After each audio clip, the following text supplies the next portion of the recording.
Reverse memory seeding. Imagine waking up with a memory you can't be sure you ever had, a moment that seems to have always existed in your mind, even though, deep down, something tells you it arrived only recently. This is the unsettling experience of reverse memory seeding, a process that plants fragmented memories backward in time until you can't tell if you've believed them forever or simply accepted them in a single moment of doubt. At the core of this phenomenon is a fact about memory most people don't realize. Every time you recall something, you are not replaying a recording. You are rebuilding it. Memories are not static. They're living reconstructions. With every retrieval, details can shift.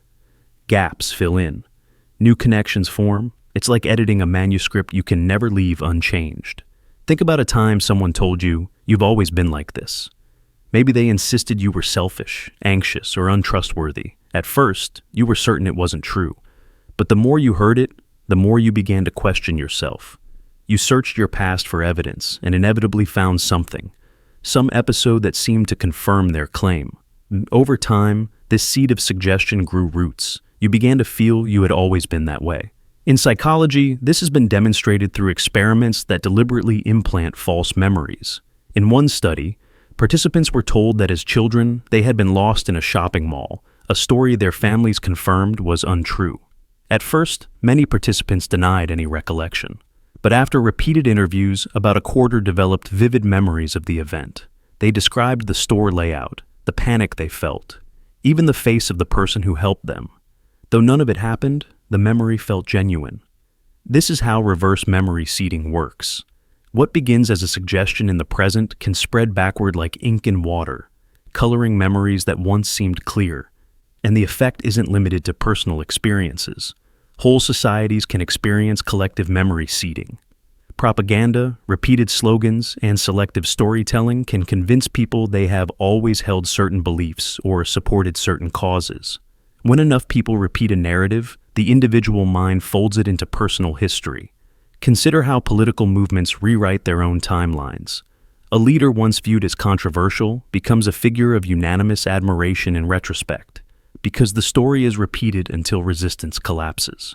Or think about how advertisers link nostalgia to products, making you feel as if you've loved something all your life. Memory is a fragile canvas, easily overpainted. Even without outside manipulation, you can seed memories in yourself. When you replay a painful thought, "I was never good enough, no one ever cared about me," you start to reinterpret old experiences to match that belief. Soon, the story feels ancient. But it isn't. It grew from a moment of vulnerability when you let that idea in.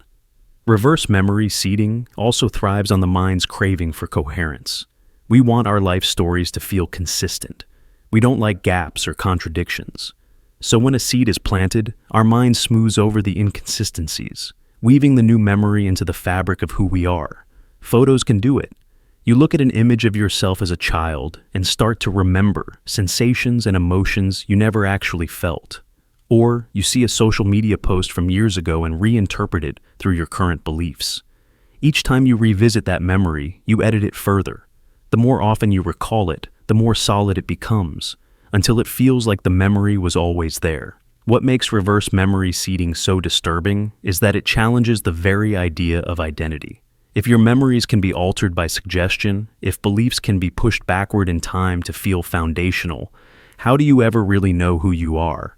You may be certain you've always feared rejection or loved a particular person, but that certainty could be the product of repeated reinforcement rather than genuine experience. Imagine a garden where seeds drift in on the wind.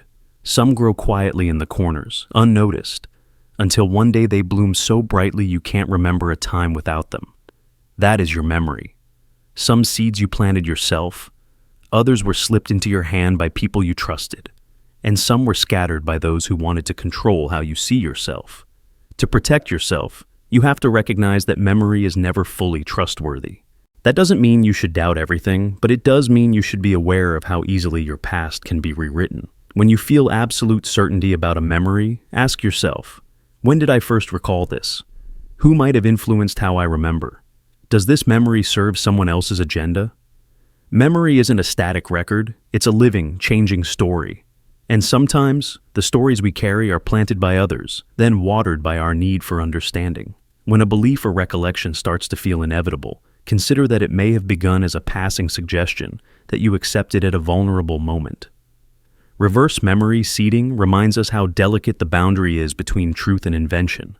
It teaches that the past is not only what happened, but also what we come to believe happened. And belief, once seeded, can grow backward into every corner of our mind until it feels like it has always belonged there. Whispered identity loops. Have you ever tried to repeat your own name again and again in a low whisper? At first, it sounds ordinary, even a little silly. But if you keep going, something strange begins to happen. The shape of the word loosens. Its meaning starts to slide away, as if it were printed on soft paper dissolving in water. Each repetition chips away at your sense of identity, your certainty that you are someone with a single, unbroken story. This practice, this act of whispering your name until it becomes something more like a feeling than a label, is called a whispered identity loop. And though it might sound harmless, it can leave your mind pliable as warm wax, ready to be reshaped by suggestion, memory, or even a passing thought you didn't mean to let in. Imagine sitting alone in a quiet room. The only light comes from a candle flickering in the corner. You close your eyes and begin to whisper your name. Once, twice, 10 times. At first, it feels like you're just confirming who you are, anchoring yourself to something stable. But then you start to feel a subtle shift. Your name begins to lose its crisp edges. It starts to sound unfamiliar, foreign, as though you're hearing it in a language you don't fully understand. Your voice becomes an echo bouncing back at you, questioning you. You begin to wonder, what is this word? Who gave it to me? Why does it feel so brittle and temporary? This is not merely a trick of perception. The effect has a basis in how the brain processes repetition and meaning. There's a phenomenon called semantic satiation. If you repeat any word enough times, your neural circuits that link sound to meaning fatigue and disconnect. The word stops meaning what it's supposed to and becomes a pattern of noise. But when you do this with your own name, you're not just unraveling the word itself. You're unraveling the construct that holds your personal story together. Your name is the first symbol you learn to attach to the idea of yourself. It's the reference point for every memory, every relationship, every version of you that ever existed. Stripping it of meaning, even briefly, leaves you suspended in a kind of mental limbo. Some people report that after a few minutes of whispering their name, they start to feel disoriented. They describe the sensation as a warm emptiness behind their eyes, like the room around them is softening at the edges. Others say they begin to doubt whether they are saying the word correctly or even whether they are the person they thought. This feeling can be unsettling, but it can also be profoundly liberating. When the habitual definition of who you are dissolves, you get a glimpse of what lies beneath, something unnameable, fluid, and more expansive than the stories you've been repeating all your life. Consider this. If your name can lose its power in a matter of minutes, how much of your identity is simply a habit of thinking? How much is just a story you've rehearsed so many times you forgot you were the one telling it? A whispered identity loop makes this visible in a way that no amount of abstract philosophy can. You feel it directly, in your body, in the disorienting drift of your thoughts. And once you feel it, you can't quite pretend you didn't see behind the curtain. There are variations of this practice that take the effect even deeper. For example, some people whisper not just their name, but key identifiers like I am, or me, or the roles they hold, daughter, husband, friend. With each repetition, the word starts to thin out. What begins as a declaration becomes an open question, and finally, a hollow echo. In this hollow space, the mind is strangely receptive. New ideas can slip in and take root before you realize they weren't there before. This is why whispered identity loops can be both a doorway to self-inquiry and a tool for psychological suggestion. It's no coincidence that in some cults and high-control groups, members are instructed to repeat phrases about who they are or aren't. Once the old meaning dissolves, the mind will latch on to whatever comes next to fill the vacuum. Even outside extreme examples, you can feel this power in subtler ways. Think about how people sometimes chant affirmations. I am strong, I am worthy. The repetition works not because it's rational, but because it bypasses the normal critical filters. It lets words seep down into the subconscious. A whispered identity loop does the same thing. But instead of reinforcing a new belief, It first breaks apart the old scaffolding, leaving you momentarily unmoored. Some practitioners of deep meditation or certain forms of hypnotherapy deliberately use this technique to help people unstick themselves from rigid self-concepts. If you've always believed you are unlovable or incompetent or unlucky, whispering your identity markers until they fall apart can create a window of openness, a temporary gap in which you can plant a new understanding. But this openness is delicate. If you're not careful about what you feed into it, you can end up absorbing unhelpful ideas or letting fear fill the void. It's like softening wax. You can shape it into something beautiful or press in an unwanted imprint. There's a certain beauty in realizing that your sense of self is not fixed, that even something as intimate as your own name is just a symbol, a convenient shorthand for a process that's always changing. When you whisper it long enough to hear it dissolve, you discover that your identity is like the candle in the corner of the room. It can flicker and waver and almost go out, yet somehow it continues to shine. You are both the flame and the darkness around it, the word and the silence that follows. If you're curious to try this yourself, find a quiet place where you won't be disturbed.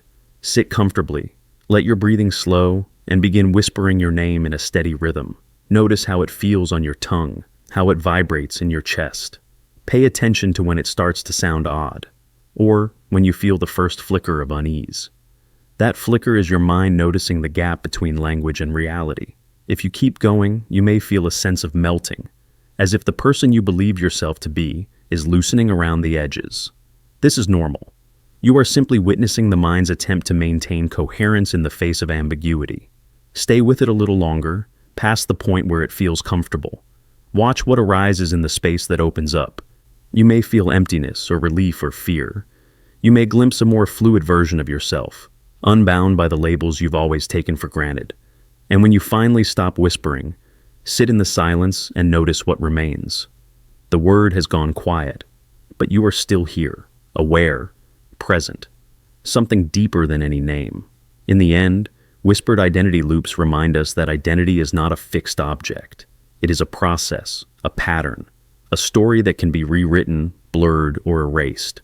By deliberately dissolving the words we use to define ourselves, we discover how easily reality can be unstitched and rewoven. And in that space, where a name becomes a feeling, where certainty turns to soft wax, anything is possible. Emotional weather maps. Close your eyes and imagine that every choice you have ever made, every love, every regret, every surge of confidence or wave of doubt was never fully yours. Picture each of these feelings laid carefully over your awareness like invisible weather. You could call this emotional weather mapping, an unseen system that overlays moods onto your perception until every decision feels like it was born in your own heart, even though it was installed by hands you never saw. Think of a morning when you woke up unreasonably hopeful, as if the world had arranged itself in your favor. You said yes to opportunities you normally avoided. You reached for people you usually kept at a distance. You believed it was your own courage rising. But what if that warmth was not yours? What if it was an artificial front drifting through your mind? Imagine the opposite, a day when dread settled in your chest before you opened your eyes. You blamed it on stress, lack of sleep, or weakness. But maybe it was weather seeded by someone else's design. Consider how natural weather behaves. It rains without caring whose crops it nourishes or whose day it ruins. But emotional weather is not impartial. It is deployed by those who need you to act in predictable ways. Corporations can create a climate of craving to push you toward products you never wanted. Governments might seed a feeling of collective fear to make you compliant. The real danger is how easily you accept these feelings as authentic. When you're angry, you think you have a reason. When you're happy, you never doubt its origin. This is the trick. If it feels like it comes from within, you will never suspect it was placed there. Imagine you walk into a store thinking you are browsing freely, but the music, the scent, the lighting are calibrated to produce a specific mood. You pick up an item you didn't need because it feels right. Yet this feeling was engineered, a carefully arranged atmosphere designed to close the sale. That is just the obvious version. The subtle forms of emotional weather happen in ways you can hardly detect, through language, the expressions of others, the small cues that build your emotional climate over time. These moments gather into a season of mood that shapes your preferences and your sense of self. Memory is especially vulnerable. When you recall something, you do not retrieve a pure record. You recreate it, mixing fact and feeling. If someone can shift the emotional weather of your memory, they can reshape the past itself. You remember a friendship as colder than it was. You recall your successes tinged with embarrassment. Slowly, your confidence erodes under an artificial sky. Picture an artist with a palette of moods: longing, euphoria, shame. They don't need to touch you. They only adjust the atmosphere until you move willingly in the direction they want. Sometimes these overlays can be helpful: calm in a crisis, focus under pressure. But when applied without consent, they become a quiet theft. You keep thinking you are fully in control, even as you drift along currents you never created. There are experiments that prove how simple it is to manipulate emotional weather. One study played music that made people judge neutral faces as friendly or hostile. Another found that reading words about aging made people walk slower. These are small examples of a vast potential. Imagine a world where every public space is equipped with sensors tracking your expressions and heart rate, adjusting the environment in real time to tilt your mood. You step into a room and feel safe. You walk further and feel exposed. Every emotion feels spontaneous, but it's all part of the design. This idea is unsettling because it means your emotions are not a final sanctuary of freedom. If someone can layer the right weather over your heart, they don't have to argue or threaten you. You will volunteer to follow their forecast. The only defense is awareness, the discipline to ask where a feeling really comes from. Did that surge of excitement come from your own curiosity? Did that sudden despair belong to you? The discipline of noticing becomes a fragile shield. Even then, most people are too tired to question every passing mood. So the weather keeps drifting in and out, rewriting the story of who you think you are. When you look back on the choices that shaped you, ask yourself, who was painting the sky around you? Was it truly clear, or only the illusion of clarity? Was the rain a cleansing force or a tool to dissolve your resistance? When you can't tell what is authentic and what is synthetic, you become both witness and puppet to your own life. Perhaps this is the final consequence of emotional weather maps. They make you wonder if any feeling is truly your own. But there is a hidden power in this recognition. If you can see the weather for what it is, temporary, drifting, you glimpse the ground beneath it. You remember that no climate, no overlay, can erase the core of your will. You can watch the storm pass without mistaking it for destiny. And in that simple act of observation, you find something unshakable, the quiet, stubborn truth that your heart is deeper than any forecast. And that is where your freedom begins. Thought frequency calibration. Imagine waking up one morning, stretching your arms, and feeling that everything around you seems exactly the same. The air smells familiar, the light falls in all the usual places, and your mind begins to wander in its typical rhythm. You're certain that your thoughts belong to you, that your ideas arrive with the same spontaneous spark they always have. But quietly, imperceptibly, the tempo of your thinking has been tuned, like the slow turning of a dial on a radio, until your internal monologue has started to harmonize with someone else's hidden design. This is thought frequency calibration, the process of adjusting the speed and cadence of your thinking so gradually that you never detect the shift, never notice the moment when your private reflections stopped being your own. It is not science fiction. It is not magic. It is a psychological manipulation rooted in the understanding that our sense of self is deeply tethered to the pace at which our ideas rise and fall. You might wonder how such a subtle mechanism could ever be powerful enough to override your autonomy. But think about the way a familiar song can make you feel safe, or how a slow, steady voice can lull you into trust. Our minds are exquisitely sensitive to rhythm, and when the rhythm of thought is tuned, the content can be slipped in unnoticed. Consider an example. Imagine a person in a corporate environment, an employee named Elias who starts his day with clarity and independence. Over time, his supervisors introduce new productivity techniques. They require him to follow time-blocking schedules with precise intervals, work sprints, and reflection periods. At first, it feels like a helpful framework, but gradually, the structure begins to compress the way Elias experiences time. His thoughts no longer drift into unscheduled musings. They fall neatly into the pre-measured containers provided by his employer. He feels more efficient, but also more predictable. In this calibration, the tempo of his internal monologue no longer belongs to him. The gaps between his thoughts shrink. The periods of doubt or questioning are smoothed over by the constant hum of the external schedule. What he perceives as his own motivation has been subtly engineered to match the goals of the company. Another example can be found in modern social media. The endless scrolling, the algorithmic nudges, the perfectly timed notifications. They all operate on the principle of frequency calibration. Each ping interrupts your natural cognitive tempo. Each carefully spaced reward trains your brain to anticipate stimulation at a certain interval. Over weeks and months, you find that your thoughts speed up to fill the empty spaces between dopamine hits. Or they slow down, becoming dependent on prompts to take shape at all. When you look back, you can hardly remember a time when your internal narrative flowed freely without the rhythms dictated by your device. This is not simply distraction. It is the transformation of your mind's natural tempo into something optimized for engagement, monetization, and control. And the most unsettling dimension is how this happens so invisibly. If someone tried to force you to think in a particular way, you would resist. If a stranger knocked on your door and demanded your compliance, you would sense the intrusion. But when the calibration is performed through tempo, it feels almost benign. No single thought feels alien. No moment stands out as the point of surrender. You remain convinced that your internal monologue is intact because you can still hear your own voice echoing in your mind. What you fail to notice is that your voice is humming to a new rhythm, one you did not choose. Research into cognitive entrainment shows that our attention naturally synchronizes to predictable patterns.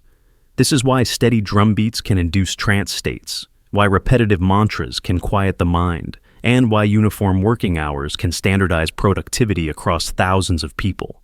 But those same mechanisms can be weaponized to reshape your sense of self. When the tempo of your thoughts is gradually modified, sped up, slowed down, or paused in intervals, your critical thinking loses traction. You stop interrogating the source of your ideas. You surrender to the feeling of smoothness, the comfort of familiarity, the absence of friction.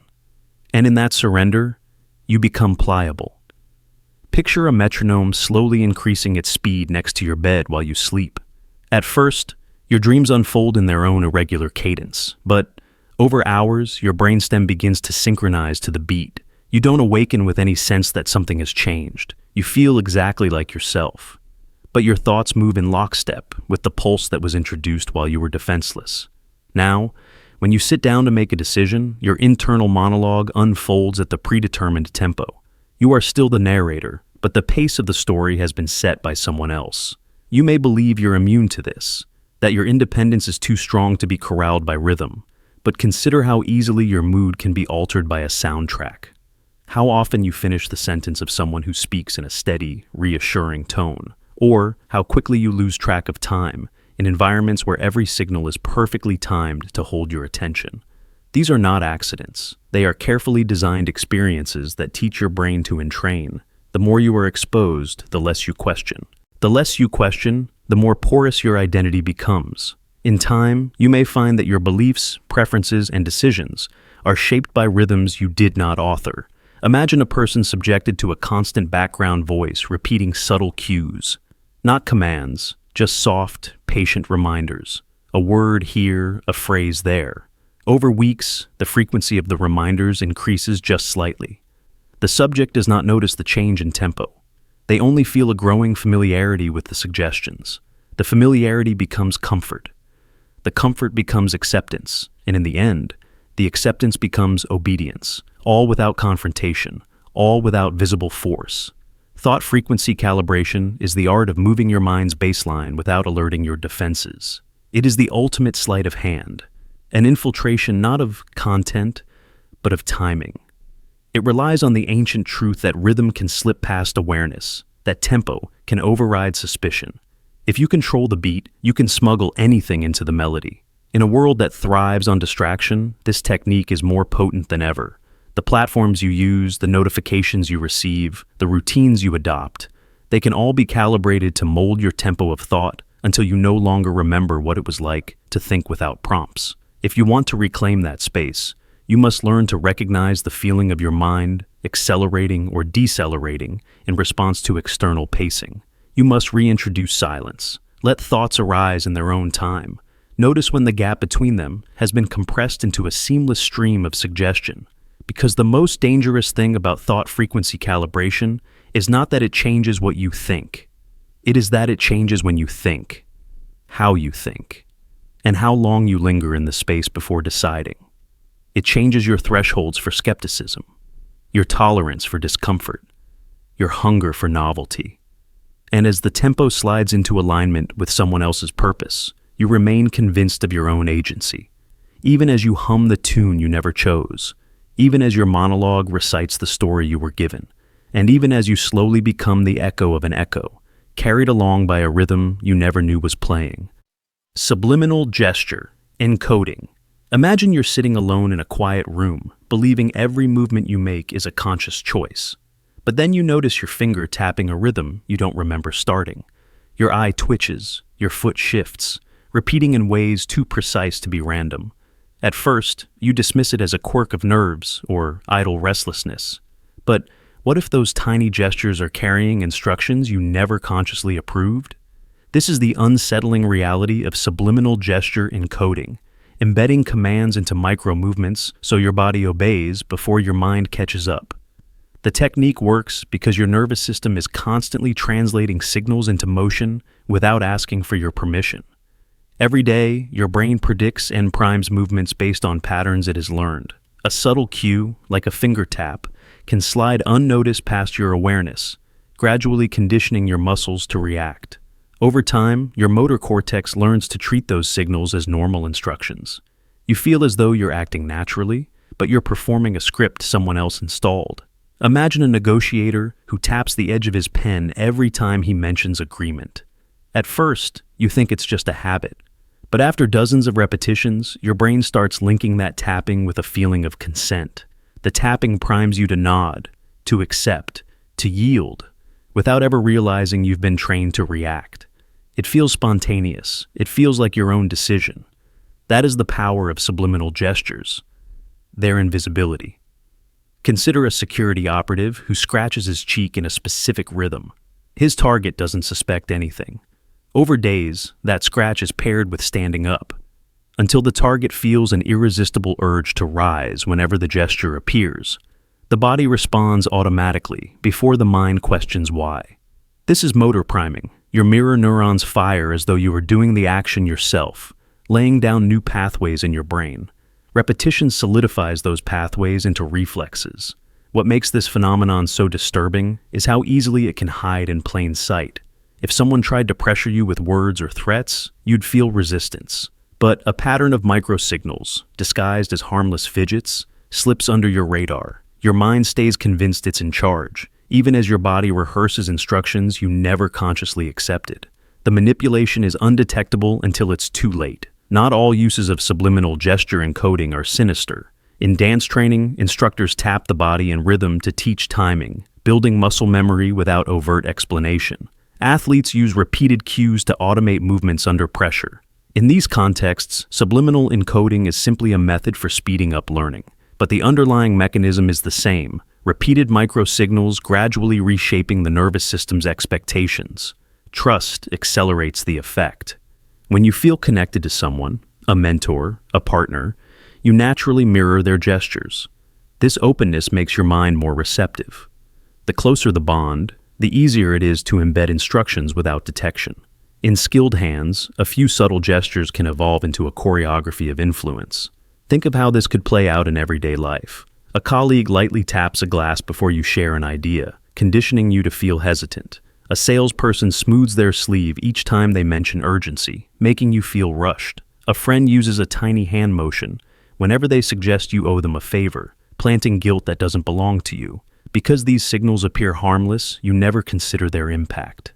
Yet, they can tilt your decisions, shape your mood, or trigger behaviors that feel self-generated. At its core, subliminal gesture encoding is possible because the brain is predictive. Your motor cortex doesn't wait. It anticipates. It tries to fill in the blanks before you're aware of them. This predictive design allows you to catch a ball or finish a sentence effortlessly. But it also means that repeated cues can bypass deliberation and hijack the automatic circuits. When you sense the impulse to act, it feels inevitable, as though you decided all along. If you want to protect yourself from this kind of hidden influence, the first defense is curiosity. Ask yourself, why am I moving this way? The second is to pause when you notice an urge to act that doesn't feel fully voluntary. Even a few seconds of reflection can interrupt the chain of automatic compliance. The more you practice observing your impulses, the harder it is for someone else to install them without your knowledge. Subliminal gesture encoding is a reminder that your body is not simply an obedient machine serving a rational mind. It is an exquisitely tuned instrument, responsive to the tiniest cues in your environment. That responsiveness is part of what makes humans adaptable and capable of learning. But it also leaves us vulnerable to manipulation that hides behind a smile, a glance, or an innocent tap.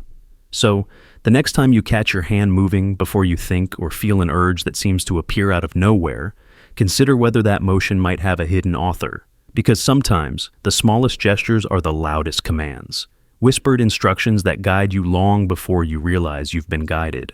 Desire recoloring protocols. Imagine waking up to realize that what you want is no longer what you once yearned for, and yet it feels perfectly natural, as if these new cravings were always yours. This is the hidden machinery of desire recoloring protocols. The gradual, methodical process of replacing the colors and textures of your desires with carefully pre-selected alternatives until you can no longer distinguish authentic longing from engineered appetite. What begins as subtle influence becomes total assimilation, so complete that craving feels like authenticity and control tastes like freedom. Desire has always been one of the most vulnerable parts of the human mind. Unlike simple reflexes, desires are shaped by experience, culture, and reinforcement. They shift and evolve in response to suggestion, pressure, and repetition. That malleability is what makes them so easy to recolor. You don't need to break a person's will to transform what they want.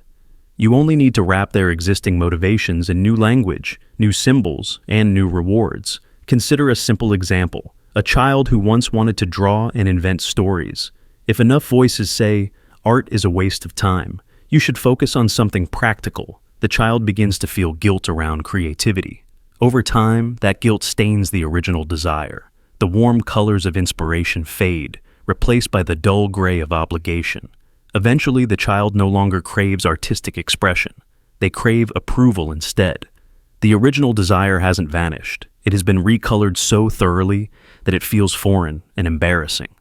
This process happens everywhere, often unnoticed. Think about consumer culture. Advertising doesn't just tell you what products exist. It teaches you what you're supposed to want. You are shown images of beauty, status, and pleasure, all attached to brands. Each exposure layers a new texture onto your desires until you start believing you genuinely need these things to be whole. A person who once only wanted to feel safe or respected now believes they need specific shoes, a specific phone, a curated lifestyle. The recoloring is so subtle that it feels like your own choice.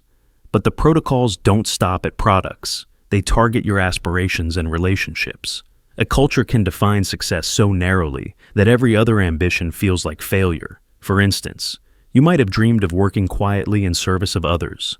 Yet, the constant narrative that only power and fame matter can bleach the richness from that purpose. You begin to feel your modest ambitions are inferior, that you are missing out on something essential. This is the recoloring of desire, when outside expectations paint over your authentic goals until they no longer look appealing. Relationships can be recolored the same way. Imagine a partner who constantly tells you that jealousy is proof of love, or that sacrifice is the highest form of devotion. Over time, your longing for healthy connection mutates into a hunger for validation through suffering. The recoloring is complete when you believe this twisted desire is real intimacy. On a larger scale, entire societies can be shaped through desire recoloring protocols. Propaganda, institutions, and mass media can create collective appetites. A country can be trained to crave conquest, to see domination as virtue. People can be made to feel that constant competition is natural, that endless consumption is freedom. When enough people accept the same recolored desires, they reinforce each other's illusions. The most disturbing part is that these transformations don't feel imposed. They feel like revelations. You wake up one day convinced you've discovered who you really are. You tell yourself that you've outgrown old attachments, that your new cravings are mature and enlightened. In reality, they may be nothing more than a careful overlay, applied by those who benefit from your compliance. Desire recoloring. Protocols rely on repetition. The more often you are shown an alternative, the more familiar it becomes. Familiarity breeds comfort, and comfort masquerades as authenticity. Soon you forget you ever wanted something else. The mind rewrites the past to match the present longing. You start to believe you always felt this way. What you don't realize is that the process was never about helping you discover your true self. It was about making your desires predictable and useful to someone else. To understand how pervasive this is, look at the concept of freedom itself. Many people equate freedom with having endless options to consume, the freedom to buy, to own, to display. But this isn't freedom in any meaningful sense. It's a simulation, a set of pre-selected cravings sold back to you as self-determination. When control feels like liberation, the recoloring has succeeded. Think about the last time you felt a surge of longing for something. Was it spontaneous, or did it emerge after repeated exposure? Did you always believe it would fulfill you, or did that belief grow slowly, seeded by someone else's agenda? The mind is adept at creating stories to explain desire. It weaves a narrative so convincing that you forget the countless hands that shaped it. So, how do you protect yourself? First, by practicing awareness. Every time you feel compelled to pursue something, pause and trace the origins of that feeling. Ask yourself whose interests are served by your craving. Consider whether your desire has been filtered through someone else's language and imagery. Pay attention to the moments when your goals seem to change after contact with new influences. Recognize that authenticity isn't something you find once and keep forever. It's a practice of returning to the quiet space beneath the noise. Desire recoloring, protocols are not science fiction.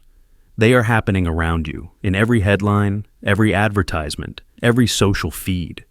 They are the invisible hands rearranging what feels natural and inevitable. To resist them, you must be willing to question not only what you believe, but why you believe it. When you look back on your life, will you be able to say with confidence that the colors of your longings were chosen by you? Or will you discover that the palette was set long before you ever picked up the brush? This is the hidden struggle of being human, to keep your desires your own, even as the world conspires to paint over them. Mirror echo induction. Have you ever looked into a mirror and had the eerie sense that your reflection was thinking something you were not? That perhaps it wasn't reflecting you perfectly, but instead offering some small, almost imperceptible contradiction?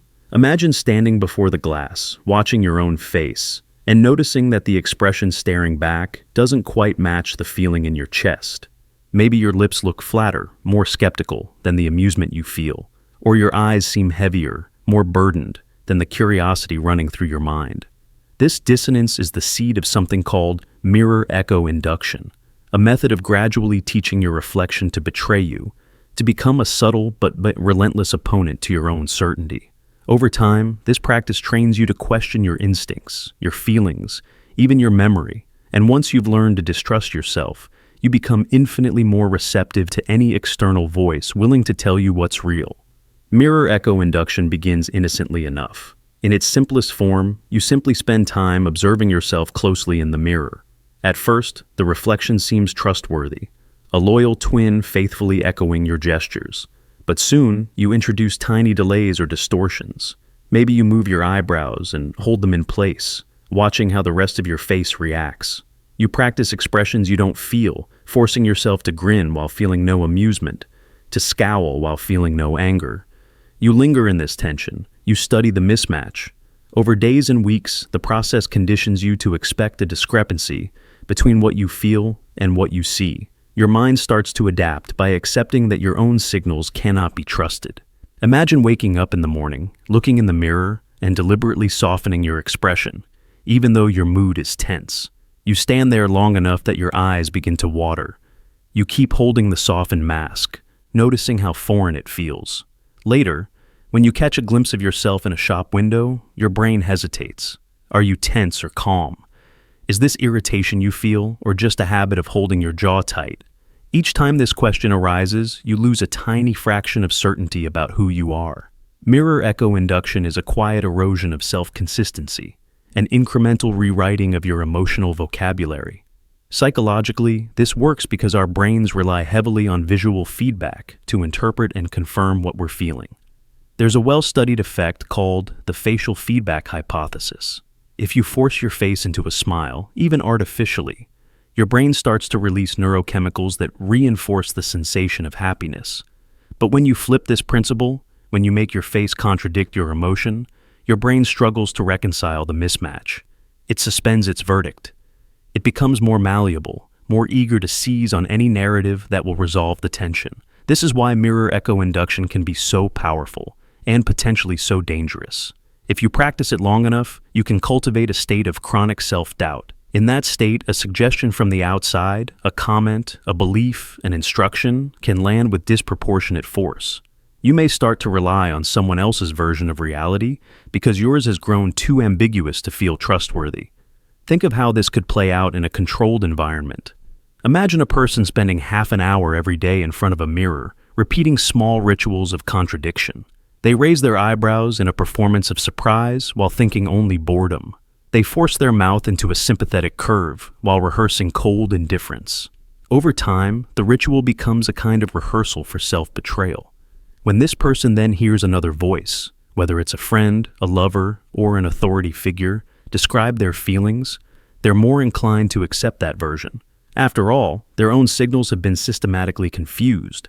In some settings, mirror echo induction has been used deliberately as a tool of influence. For example, certain groups have incorporated it into initiation practices. New members are asked to spend long periods gazing into their own eyes while reciting statements that contradict their emotions. "I am at peace," they whisper while feeling fear. "I trust myself," they repeat while feeling confusion. Gradually, the mirror becomes not a neutral surface, but a collaborator in erasing their inner clarity. And once that clarity has been thinned, the new beliefs of the group can be poured in like dye into clear water. But the effect isn't always imposed from outside. Sometimes, people stumble into mirror echo induction on their own. They become fascinated by the idea that their reflection might be more honest than their conscious mind.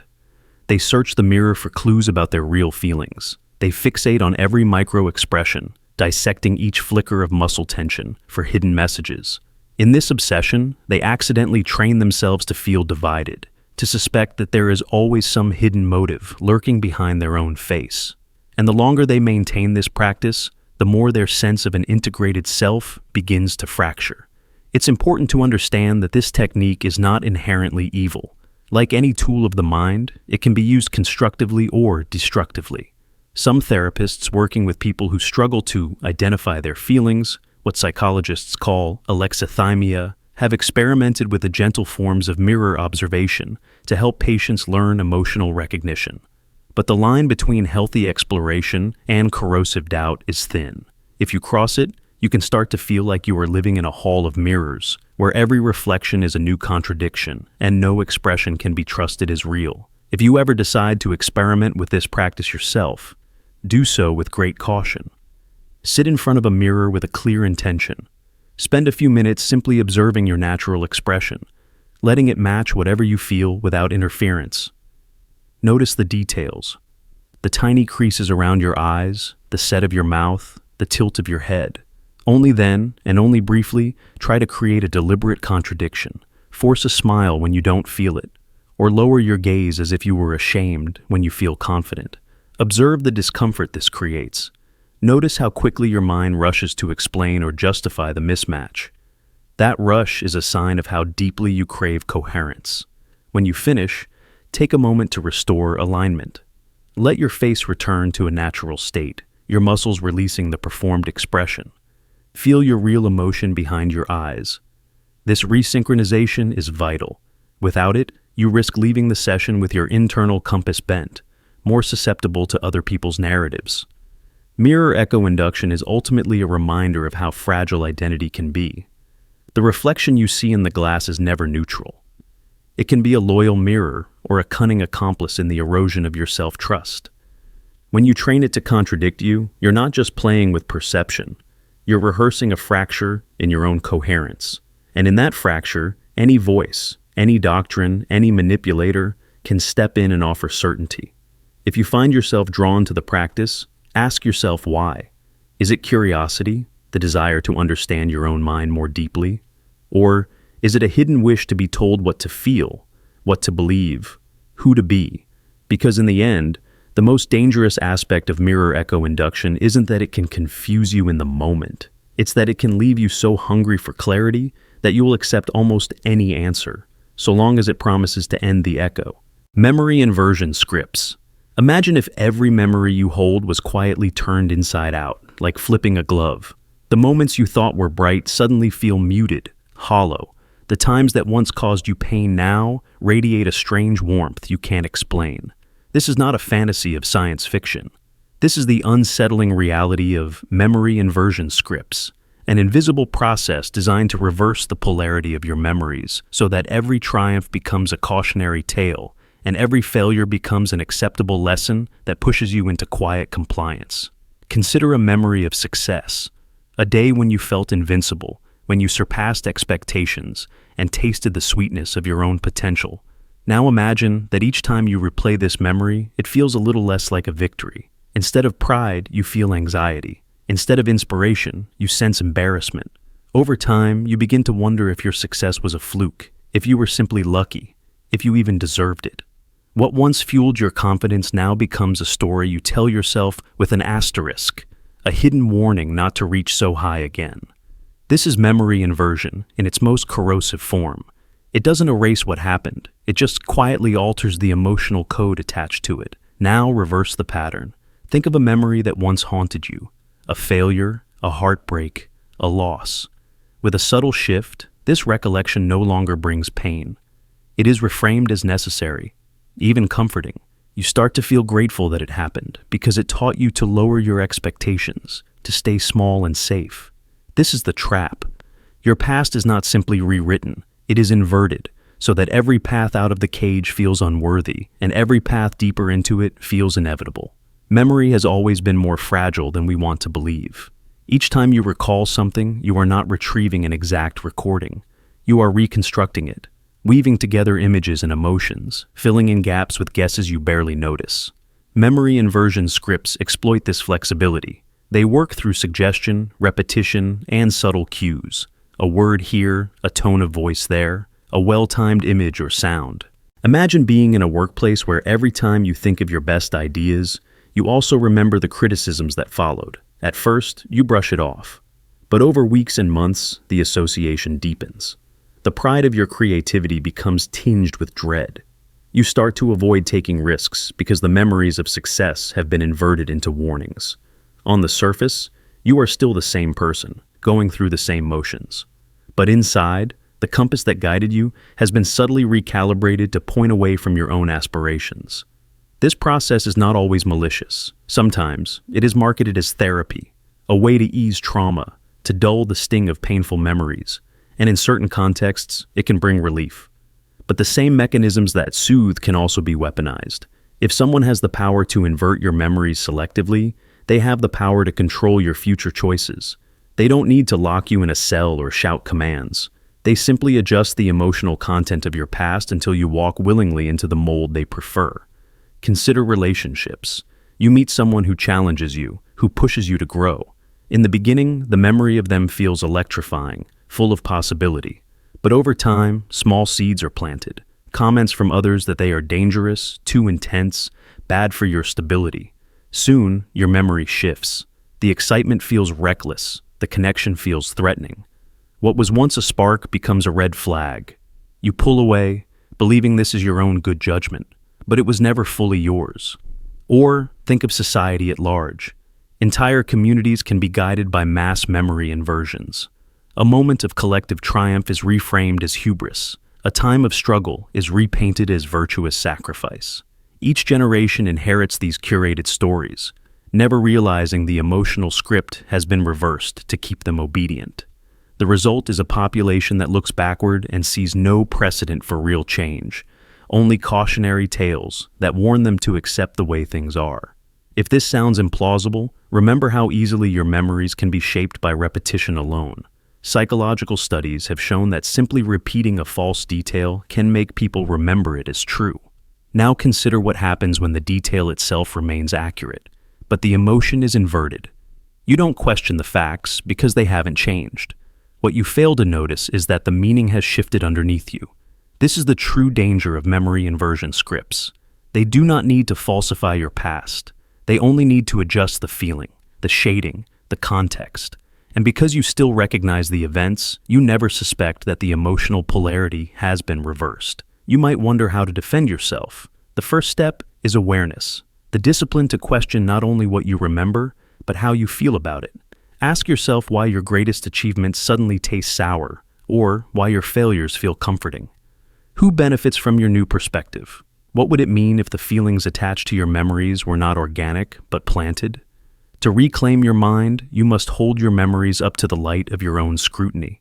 Revisit them intentionally. Test whether the emotions you attach to them still make sense. Remind yourself that feelings are not evidence, they are weather. Weather that can be seeded and steered. You are not obligated to accept every emotional echo as truth. As you reflect on your life, you may discover that some memories have been flipped so completely you barely recognize their original power. But that power is not lost. It is only buried beneath layers of suggestion and repetition. If you look carefully, you will find that no script, no matter how skillfully written, can fully erase your original experience. Beneath the inverted stories, there is a core of knowing that remains your own. And that is where your freedom begins. Not in denying what has happened, but in reclaiming the authority to decide how it lives inside you. Because in the end, your memories are the soil in which your future grows. When you refuse to accept someone else's inversion of your past, you begin to cultivate a life that is truly yours. Symbolic displacement rituals. Imagine sitting alone in a quiet room, holding an object in your hand, something as ordinary as a small stone, a scrap of colored cloth, or a worn wooden token. At first, it means nothing to you, just a shape, a texture, a neutral presence in your palm. But over time, a careful process unfolds. Someone teaches you, deliberately or indirectly, to feel something when you touch it. Pride, yearning, shame, relief. The feeling grows stronger each time you make the association. You don't notice the slow fusion of emotion and object because it feels so personal, so intimate, like you're discovering something essential about yourself. But you're not. You're participating in a design older than memory, a technique called symbolic displacement. A ritual of planting powerful emotions into arbitrary symbols so that, later, someone else can call them forth at will, simply by showing you the right sign. It begins with repetition. Repetition is the hidden engine of belief. Imagine a teacher praising you every time you hold up a certain token. Each praise accompanied by a precise smile, a tone of voice, a subtle glance. You begin to crave the pattern. You associate the object with approval. Soon you no longer see the symbol as neutral. It's infused with a glow, an invisible significance. You feel it in your chest when you touch it. It's as if you discovered it yourself. But the reality is simpler. It was installed. Consider how military insignia work. A scrap of colored fabric becomes a badge of identity, pride, and power. No inherent meaning exists in the threads or the dyes. But over generations, rituals of allegiance and sacrifice crystallize into a reflex. When the symbol appears, it summons emotions stronger than reason. It doesn't matter if the ideas behind it have decayed. The feeling remains loyal to the sign. This is the essence of symbolic displacement rituals, transferring feelings that should belong to living experiences, love, sacrifice, devotion, into inert shapes so that they can be ignited later, like embers under dry leaves. You may think you're immune, that your mind is too skeptical to fall for it. But ask yourself, have you ever felt your heartbeat change when you see a corporate logo? Have you ever grown angry or inspired by the wave of a flag, even when you know logically that the fabric itself has no agency? Have you ever felt a sudden yearning when you smelled a perfume that once belonged to someone you loved? These are not coincidences. They are the proof that your subconscious speaks in symbols, that it can be programmed to respond on command. In the most elaborate forms of symbolic displacement, the ritual becomes secret. The symbols are not obvious. They are woven into private lexicons, known only to those who wish to influence you. Imagine a mentor who subtly teaches you to associate a specific phrase, perhaps an innocuous compliment or a meaningless word, with feelings of belonging. Over months, the phrase is repeated in moments of vulnerability, triumph, or comfort. Each time, the emotional charge grows stronger. Years later, long after you've forgotten the pattern, the same phrase can still bypass your defenses and trigger a craving to comply. You can sense that something is stirring inside you, but you can't locate the source. This is the hidden lexicon, a secret dictionary of your most sensitive triggers. Consider an example in advertising: a soft jingle, a recurring shape, a rhythmic slogan. At first, you don't care, but the repetition coincides with pleasurable imagery: laughter, desire, social status. Gradually, the symbol becomes a container for those feelings. When you see it again, your brain spills the emotions back into your awareness, and you experience a surge of hunger, aspiration, or longing. You think you want the product, but the desire is simply the conditioned reflex to the symbol. The product itself is secondary. More unsettling is how this technique can be used in intimate relationships. Imagine a manipulative partner who carefully conditions you to associate a small gesture, a tilt of the head, a touch on the shoulder, a coded phrase, with reassurance and affection. Over time, your nervous system becomes trained. When you are upset or uncertain, the symbol triggers a flood of relief. Even if the person has harmed you, the gesture feels like safety. You rationalize the dissonance because the emotional response is so immediate, so familiar, so comforting. And in that surrender, you become easier to control. Symbolic displacement rituals are effective because they exploit two universal truths. First, the human brain cannot help but search for meaning. Second, emotion is more powerful than logic in shaping behavior. When an arbitrary sign is infused with meaning through ritual repetition, it hijacks your instinct to respond. This is why ancient religions used icons and talismans.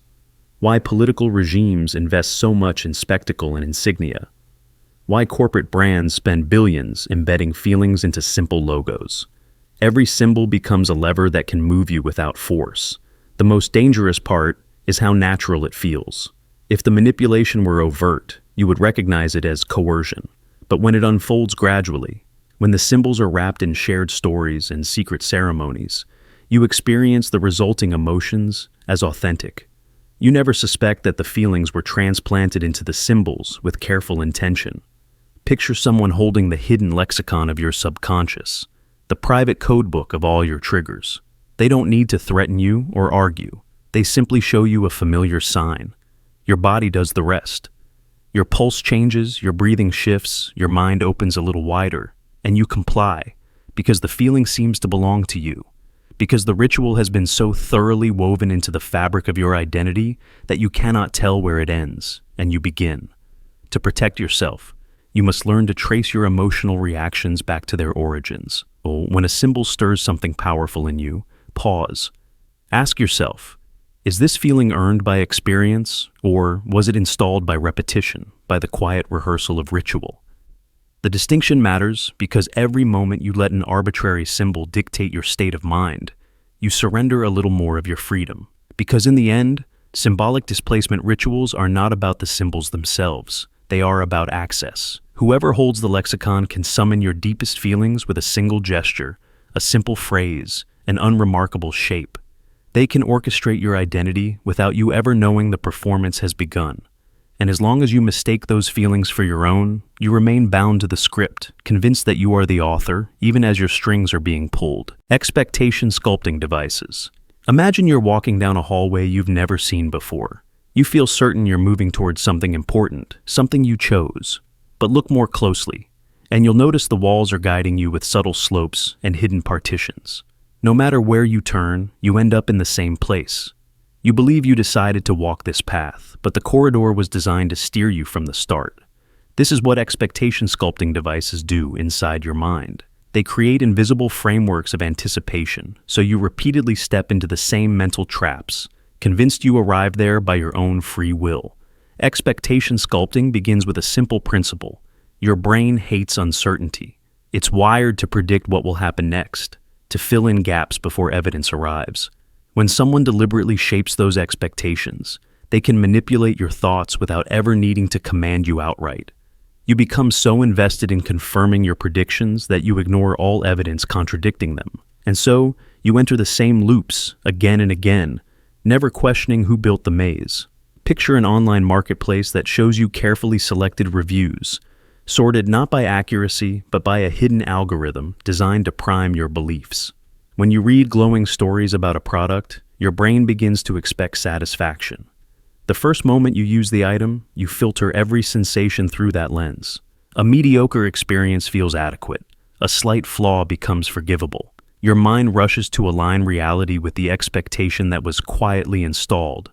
Over time, you even forget that expectation wasn't yours to begin with. Expectation sculpting devices can be far more subtle than marketing.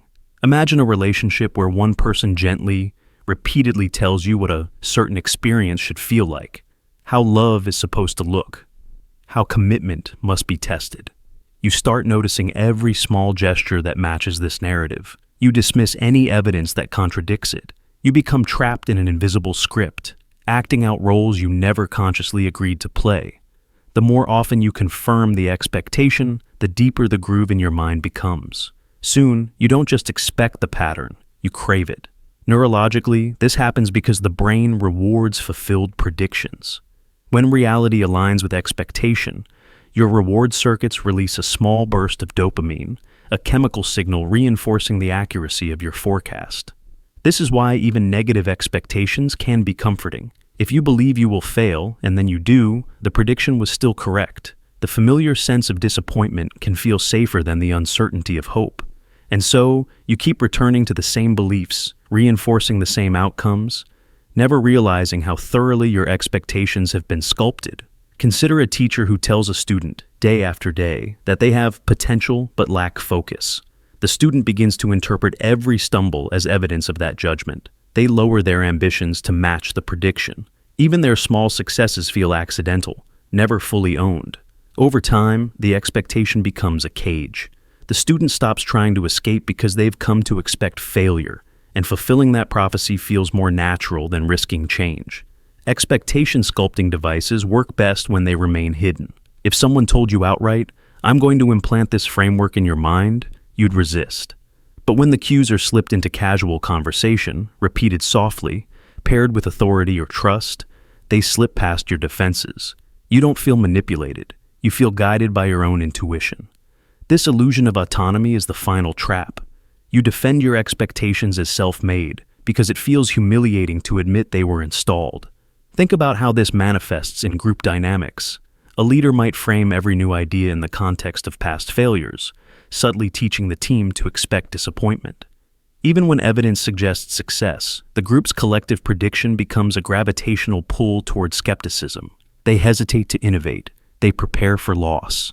When setbacks occur, it seems inevitable, just another confirmation of the expectation they were led to adopt. And when the pattern repeats, the leader's authority feels validated. Expectation sculpting can even happen through technology. Your social media feed is a personalized loop of stories and images reinforcing the emotional states you revisit most often. If you frequently engage with content that makes you feel angry or inferior, the algorithms learn to deliver more of the same. Each exposure primes you to expect outrage or inadequacy. You wake up anticipating that emotional flavor, and when it arrives, you feel a perverse relief. This is the trap. The device convinces you that your expectations are simply reflections of reality, rather than projections designed to keep you scrolling, doubting, consuming. How do you protect yourself from these invisible frameworks? The first step is awareness, recognizing that your expectations are not objective truths. They are predictions shaped by countless signals, many of which you never noticed arriving. The second step is deliberate skepticism. When you catch yourself anticipating a particular outcome, pause and ask, where did this belief come from? Whose voice does it echo? Finally, practice creating alternative narratives. If you expect failure, imagine what success would look like instead. If you expect betrayal, picture trust. Even if you don't fully believe these alternatives, you disrupt the automaticity of the old predictions. Expectation sculpting devices are not inherently evil. They can be used to inspire, to teach, to encourage growth. A coach can instill a framework of self-belief that empowers an athlete to surpass perceived limits. A parent can cultivate the expectation that curiosity is valuable, making a child feel safe exploring new ideas. But the same tools can be turned to darker ends, locking you into patterns of doubt, dependence, and self-sabotage. The power lies not in the device itself, but in the intention behind it, and your willingness to question the scripts you've inherited. So, the next time you find yourself walking into the same mental traps, pause and look around. Consider whether the corridor you're traveling was built by your own design or by someone else's quiet architecture. Because when expectations are sculpted invisibly, you may spend your life chasing illusions, never realizing you were guided there by unseen hands. And the most powerful trap of all is the one that convinces you chose it. Attention splinter technique. Imagine waking up in a world where every thought you have is broken into tiny fragments, so scattered that you can no longer hold the whole picture in your mind. Each piece seems clear, but when you try to assemble them into a complete understanding, something crucial is always missing. This is the unsettling reality of the attention splinter technique, a method of fracturing your focus into shards so small that the only narrative you can trust is the one handed to you by suggestion. Attention is your most precious resource. It's the gateway to perception, memory, and meaning.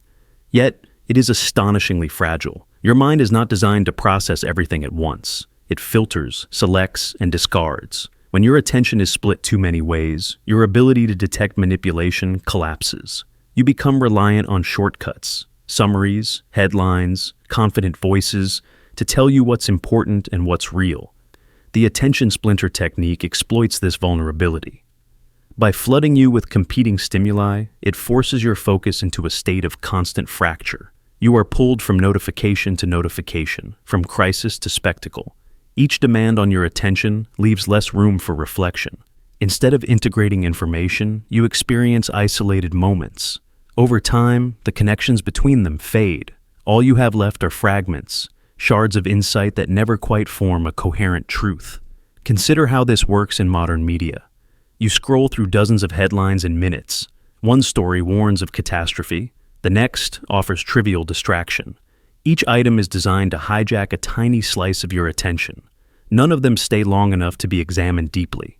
The effect is cumulative. Your mind becomes accustomed to consuming information without understanding it.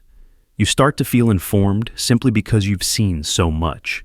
But in reality, you've absorbed almost nothing. The same technique appears in interpersonal manipulation. Imagine someone who constantly interrupts you, redirects conversations, or buries you in tangents. They splinter your attention on purpose, knowing that a mind too scattered cannot effectively resist suggestion. When your focus is fractured, you are far more likely to accept their version of events because you cannot hold your own memories and interpretations in a stable frame. Over time, this process trains you to distrust your own perception. If every attempt to see the big picture ends in confusion, you begin to prefer someone else's clarity. You look for guides, authority figures, charismatic personalities, algorithms that promise to organize the chaos for you. And this is exactly where the trap closes, because the voice that offers you a simple narrative often has its own agenda. One of the most insidious aspects of the attention splinter technique is how natural it feels.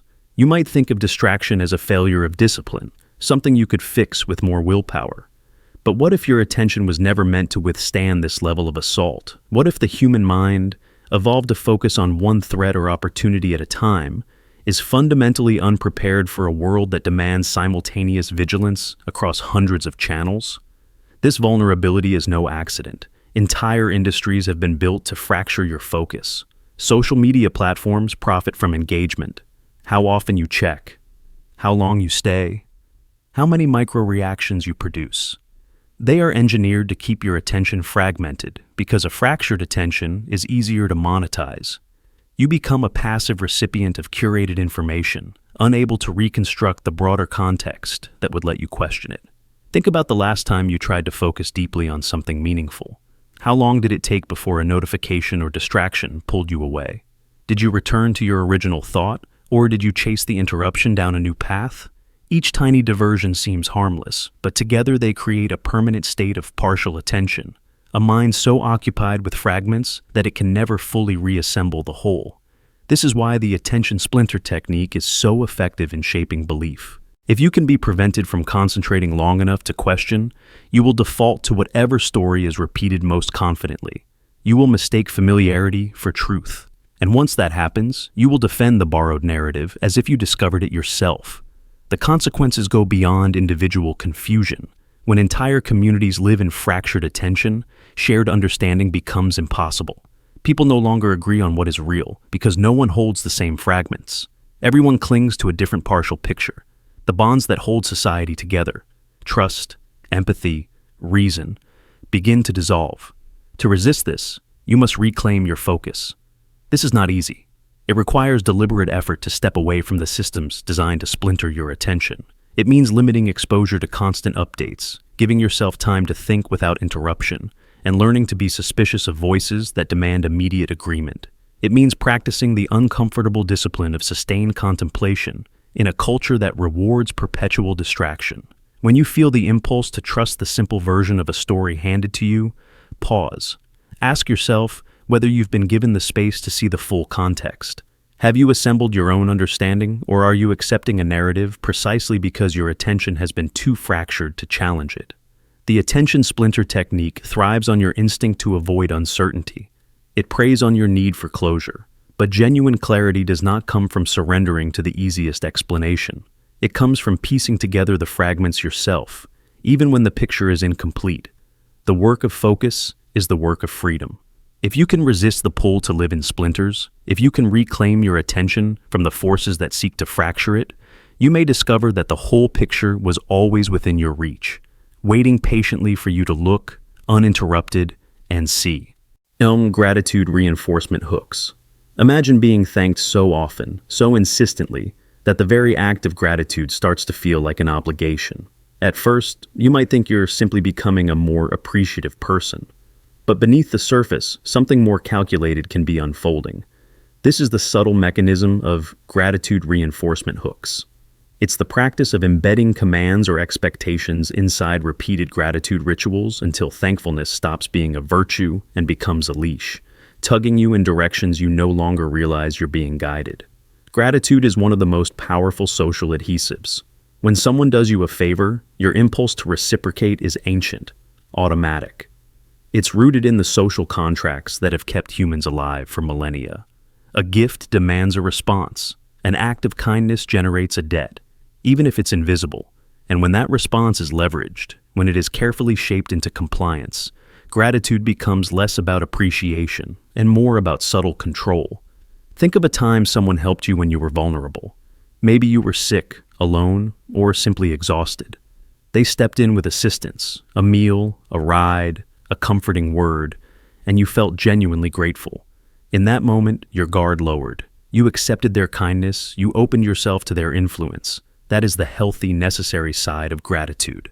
But now, imagine that person continued to remind you of what they did. Not in overt ways, but through small, relentless signals. They mention it in passing. They use phrases like, "I'm always here for you," or "I've invested so much in helping you succeed." These reminders are hooks. Over time, they catch in your mind, binding your sense of self-worth to the belief that you owe them something. In more structured environments, like certain organizations, movements, or relationships, gratitude reinforcement hooks are installed deliberately. You might be asked to publicly thank a leader or a group for giving you purpose, for showing you the right path, for saving you from some error you didn't know you were making. This repetition becomes ritual. The more you say it, the more your brain internalizes it, until gratitude becomes fused with dependency. You don't just feel thankful, you feel indebted. And once you feel indebted, you become willing to repay that debt in ways you might have refused before. There's a reason why high control groups and manipulative partners rely so heavily on orchestrated gratitude. It short-circuits resistance. If you question the motives behind their generosity, you risk being labeled ungrateful. And to be ungrateful is to be morally defective in the eyes of the group. So, you learn to swallow your doubts, to polish your thank yous until they shine. But the shine is deceptive. It conceals the thin line between authentic appreciation and coerced allegiance. Consider how these hooks can be embedded in language. Someone says, "I'm so glad you understand how much I care about you." This seems harmless, even warm, but beneath it is a hidden script. If you don't respond with equal warmth, you are failing to recognize their sacrifice. Or, they might say, "I know you'd do the same for me." It sounds like a compliment, but it installs a pre-commitment. It assumes reciprocity before you've had a chance to decide whether you want to give it. These small statements accumulate like fine threads. One or two are easy to brush away, but Over weeks and months, they wrap themselves around your autonomy. In workplaces, gratitude reinforcement hooks can show up in the way praise is tied to compliance. A manager offers public recognition, but always alongside a reminder that your performance is possible because of their guidance. "You've come so far since I started mentoring you," they'll say. Or, "I really appreciate how you've adopted my approach." The message is clear. Be grateful, but also remember who you owe. The more you internalize this, the less likely you are to question authority or advocate for yourself.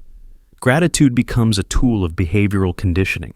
This phenomenon isn't limited to organizations or personal relationships. Entire cultures can use gratitude as a lever to sustain systems of power. In some communities, you're taught to be thankful simply for being included, for being permitted to belong. Gratitude becomes a kind of prophylactic against dissent. If you complain, you're told to remember how fortunate you are to have been chosen, to have been accepted. This framing keeps you in line. After all, to question the system would be to spit on the gifts you've been given. There's a peculiar cruelty in how gratitude reinforcement hooks can hollow out real appreciation. They take something noble, a heartfelt acknowledgement of generosity, and weaponize it.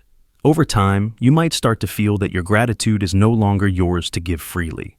It's something extracted from you, like a tax on your conscience. You may find yourself offering thanks reflexively, automatically, even when you feel resentment or confusion underneath. And when you notice that contradiction, you may feel shame. Why can't you simply be grateful, you wonder? But that shame is precisely the point. It is the mechanism that keeps you tethered. If you want to see this process in action, observe how often your gratitude is demanded rather than invited. Notice when you feel compelled to thank someone, not because you want to, but because you fear what it would mean if you didn't. Does your thankfulness feel expansive, warm, voluntary? Or does it feel like an apology you must offer in advance for being yourself? When you spot that tension, you are seeing the hook. It may be small, nearly invisible, but it is there. Escaping this dynamic requires a redefinition of gratitude itself. It means reclaiming it as an act of sovereignty, not subordination. Real gratitude is a gift you give when you choose, on your terms. It does not come with a ledger or an expectation of repayment. It is not a script you recite to avoid punishment. It is not a performance designed to prove your worthiness. When you disentangle your gratitude from obligation, you begin to see who has been pulling the strings. But this is not always an easy realization. Many people cling to their gratitude because it feels safer than facing the possibility of manipulation. It's easier to believe that every act of kindness was pure, that every demand for thanks was sincere. But if you look closely, you'll often find that your most compulsive gratitude points toward an unseen agenda. The praise that feels too frequent, the reminders that feel too rehearsed, the debts that seem to multiply the more you repay them. Gratitude reinforcement hooks are not always installed maliciously. Sometimes people learn them unconsciously, repeating patterns from their own histories. But the effect is the same, a subtle erosion of your ability to trust your own instincts. The more you are conditioned to perform gratitude, the more you lose touch with the quiet voice that knows when thanks are real and when they are simply a leash disguised as virtue. If you sense that you've been caught in this web, you can begin to loosen it by practicing gratitude privately before you express it publicly. Ask yourself, is this feeling genuine? Would I still feel thankful if no one expected me to say it out loud? If the answer is yes, then your gratitude is likely real. If the answer is no, you may be carrying a burden you didn't consent to. And that realization, quiet and unadorned, is the first step toward reclaiming your freedom. Dissociation, calibration waves. Imagine that your sense of reality is not a fixed anchor, but a delicate frequency, constantly oscillating between sharp presence and drifting detachment. Some moments you are fully here, every detail crisp, every sensation vivid. Other times you feel a step removed, as if your consciousness is floating just above your body, observing rather than participating. This natural fluctuation can be soothing, even protective. But what if someone learned to engineer these oscillations deliberately? What if waves of dissociation could be broadcast into your awareness, tuning you in and out of presence until your defenses softened and your mind became more pliable than you ever thought possible? This is the unsettling core of dissociation calibration waves, using carefully modulated states of partial detachment to blur the line between reality and imagination, making you more susceptible to any belief, story, or impulse that someone wishes to install. Consider an ordinary moment. You're sitting in a familiar room, confident in what is real, but then a small shift occurs. Maybe it's the repetition of a sound, a flickering of light, a rhythm that doesn't quite align with your expectations. You feel yourself slipping, not fully disconnected, but not entirely grounded either. Your thoughts drift in soft loops. You find it harder to tell if your memories are playing or if you're creating them anew. In that suspended state, suggestions feel more persuasive, doubts feel more convincing, and the boundary between your own inner voice and the subtle instructions layered into your environment grows dangerously thin. This phenomenon is not entirely new. Throughout history, humans have used rhythmic chanting, drumming, and repetitive motion to induce trance states. These rituals blurred the separation between the known and the imagined, often to achieve spiritual communion or catharsis. But dissociation calibration waves are not the spontaneous byproduct of devotion. They are designed intentionally, a calculated engineering of your awareness. By tuning the rhythm and intensity of these waves, external forces can determine how present you remain, how easily your mind drifts, and when you are most open to suggestion. Imagine being exposed to a series of subtle cues, sounds pulsing at just the right frequency, images appearing and fading in hypnotic patterns. At first, you feel mildly relaxed, a pleasant dreaminess. But as the waves continue, your internal narrator grows quiet. You stop questioning, you stop comparing. You accept what you hear because the part of you that normally resists is lulled into a suspended calm. Now, when an idea is introduced, an interpretation of your past, a vision of your future, it doesn't encounter your usual skepticism. It feels true simply because you are too dissolved to resist. This is how the calibration works. Oscillate your presence until you hover in that fragile middle state, neither fully here nor completely absent. Then, while you are unanchored, layer in the instructions.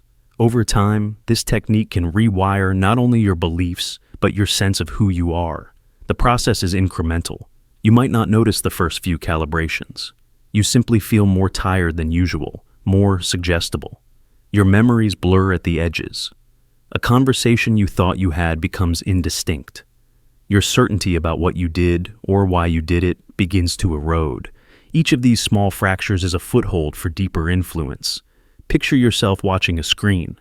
You believe you're in control, choosing what to consume, when to look away. But if the pacing of the content is engineered precisely, if the visual rhythms match the resonant frequency of your awareness, you begin to drift. You keep watching even when you mean to stop. You absorb messages even when you think you're ignoring them. It feels voluntary because you still recognize yourself as the viewer. But in reality, your state of mind has been gently dissolved, your vigilance replaced by a trance of passive absorption.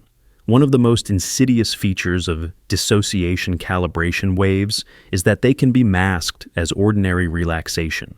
You might think you are unwinding, letting go of stress. You might welcome the feeling of detachment as relief. But behind that relief is a hidden vulnerability, the absence of your critical faculties, the suspension of your inner skeptic. When presence dissolves, whatever enters your awareness next can take root without resistance. A product, an ideology, an entire framework of reality, all implanted while you drift. You might wonder how this could be possible without obvious devices or elaborate machinery.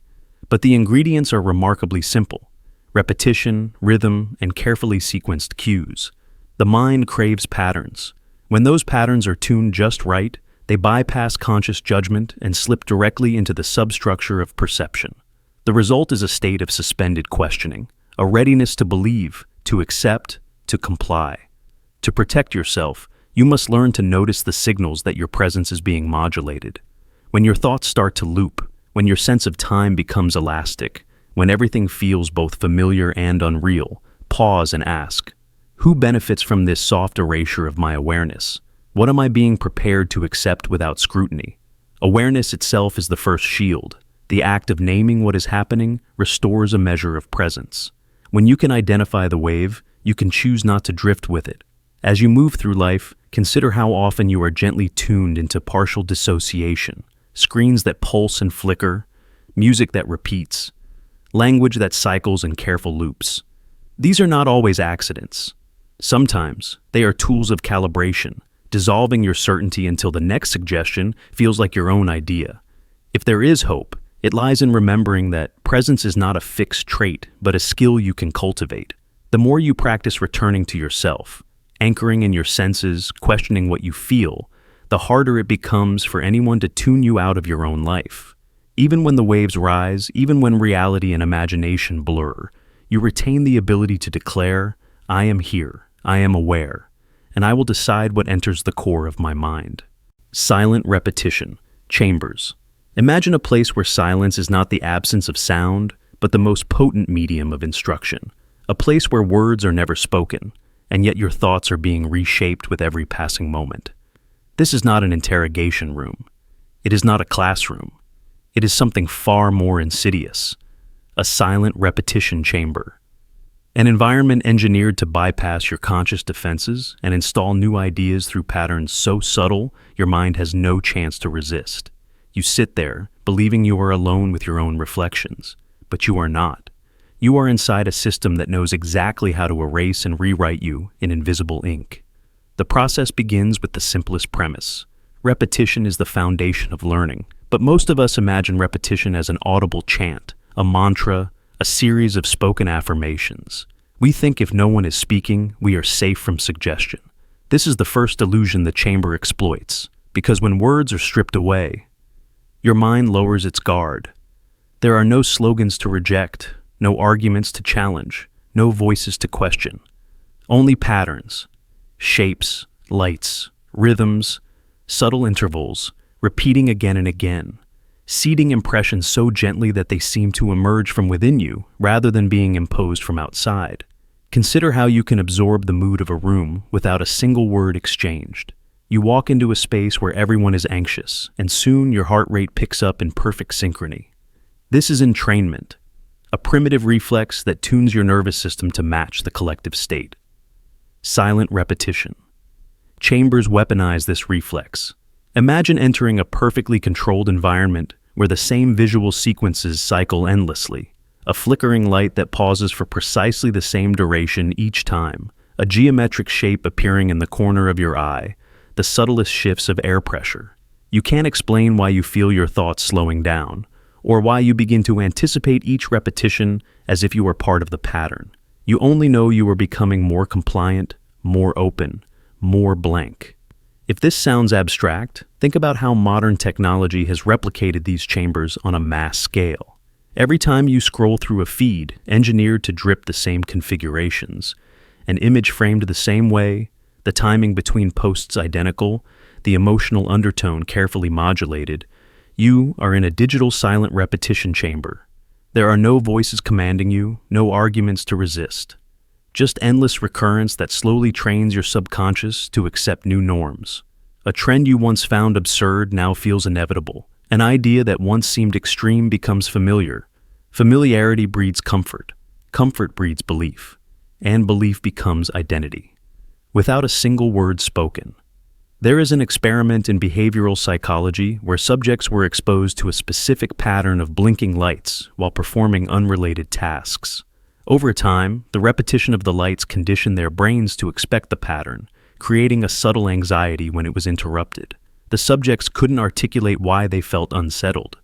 They only reported a vague discomfort. This is the signature of the chamber, the installation of associations and expectations without your awareness. Because nothing is said, you never realize you have been trained. The most powerful applications of silent repetition don't just implant associations, they also erase them. If you want to weaken a memory, you don't confront it directly. You simply overwrite it by exposing the mind to a competing pattern again and again. The old path decays from disuse. The new path strengthens from practice. And eventually, you can no longer recall how you used to think. You assume you have always been this way, that you arrived at this state by your own reasoning. But in truth, you were led here by 1,000 invisible repetitions. Imagine an artist painting on a canvas with a brush dipped in clear water. You see nothing at first. The surface looks unchanged. But with each stroke, the fibers of the canvas soak up the liquid, and the shape of the image begins to form beneath the surface. By the time the ink is revealed, it is too late to stop it. This is how the chamber operates. Each cycle of repetition saturates your mental landscape a little more. By the time you perceive the change, it has already become part of you. The frightening part is how ordinary it can feel.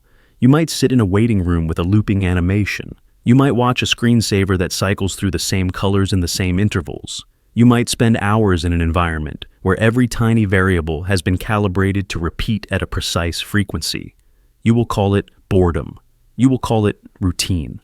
You will never call it what it really is: programming. Even without advanced technology, this principle has been used throughout history. Monastic orders designed silent rituals that repeated gestures and symbols until the practitioners felt their own identities dissolve. Totalitarian regimes built architecture around repetitive geometries and processions to wear down individual resistance. Cults created environments of unbroken sameness, knowing that when the mind is deprived of novelty, it becomes pliable. What makes silent repetition chambers so dangerous is the absence of friction. When someone tries to persuade you with language, you can debate them. You can summon counter-arguments. You can feel the tension between your beliefs and theirs. But when you are immersed in pure repetition, when the cycle repeats without commentary or justification, your mind eventually capitulates. It is easier to yield than to maintain constant vigilance. And once you yield, the new pattern becomes the scaffolding for everything you will think later. If you want to recognize when you are in such a chamber, you must develop an acute sensitivity to patterns that do not ask your permission to exist. Ask yourself, why does this sequence feel so inevitable? Why do I sense an undercurrent of urgency or calm? What am I being trained to expect? Because no matter how harmless the repetition seems, it is always teaching you something. Sometimes it teaches you to desire. Sometimes it teaches you to forget. Sometimes it teaches you to surrender your skepticism one cycle at a time. Silent repetition. Chambers are not loud, and they are never obvious. They operate on the edge of perception, refining your thoughts with each unremarkable moment. You may leave convinced that nothing has happened, that you remain unchanged, but somewhere deep in your subconscious, the ink is drying. The next time you feel an impulse you can't trace to any memory, or a belief you don't remember acquiring, pause and look for the pattern, because every chamber leaves a signature, a quiet, persistent echo, repeating just beyond your awareness, telling you who you are and who you should become. Self-image, repainting. Imagine you're looking into a mirror that you've trusted for years. You expect it to show you a familiar reflection, something stable and dependable. But over time, the image starts to shift, almost too subtly to notice. A faint smear appears around the edges, a slight discoloration in your hair or your eyes. Each time you look, something feels less certain, more fragile. You start to wonder if you ever looked the way you remember. This is how self-image repainting begins. Tiny, almost invisible strokes of suggestion and doubt layered onto your identity until you no longer recognize yourself without their interpretation. Self-image repainting doesn't happen through obvious attacks or overt insults. It thrives in the quiet spaces between conversations, in the gentle but relentless erosion of certainty. The process starts with carefully crafted observations that seem innocuous. Someone might say, "You've always been a little hesitant about commitment," or "I've noticed you get overwhelmed easily." These statements sound like casual remarks, but they are brushstrokes on your mental canvas. Each one leaves a thin film of doubt, softening the outlines of who you believe yourself to be. Over time, the repetition of these ideas changes your internal narrative. You begin to question your strengths, reinterpret your past, and reimagine your future through the lens they've provided. When you feel an impulse to assert yourself, a quiet voice whispers, "That's not really you." When you want to take a risk, the same voice cautions, "Remember, you're not very good under pressure." These whispers feel like your own thoughts, but they were installed by someone who learned exactly where to place the brush. Imagine a partner who praises you just enough to keep you hopeful, but never enough to feel secure. They might say, "I love that you try so hard, even if you're not the most naturally talented," or "You're so caring, though sometimes you overthink everything."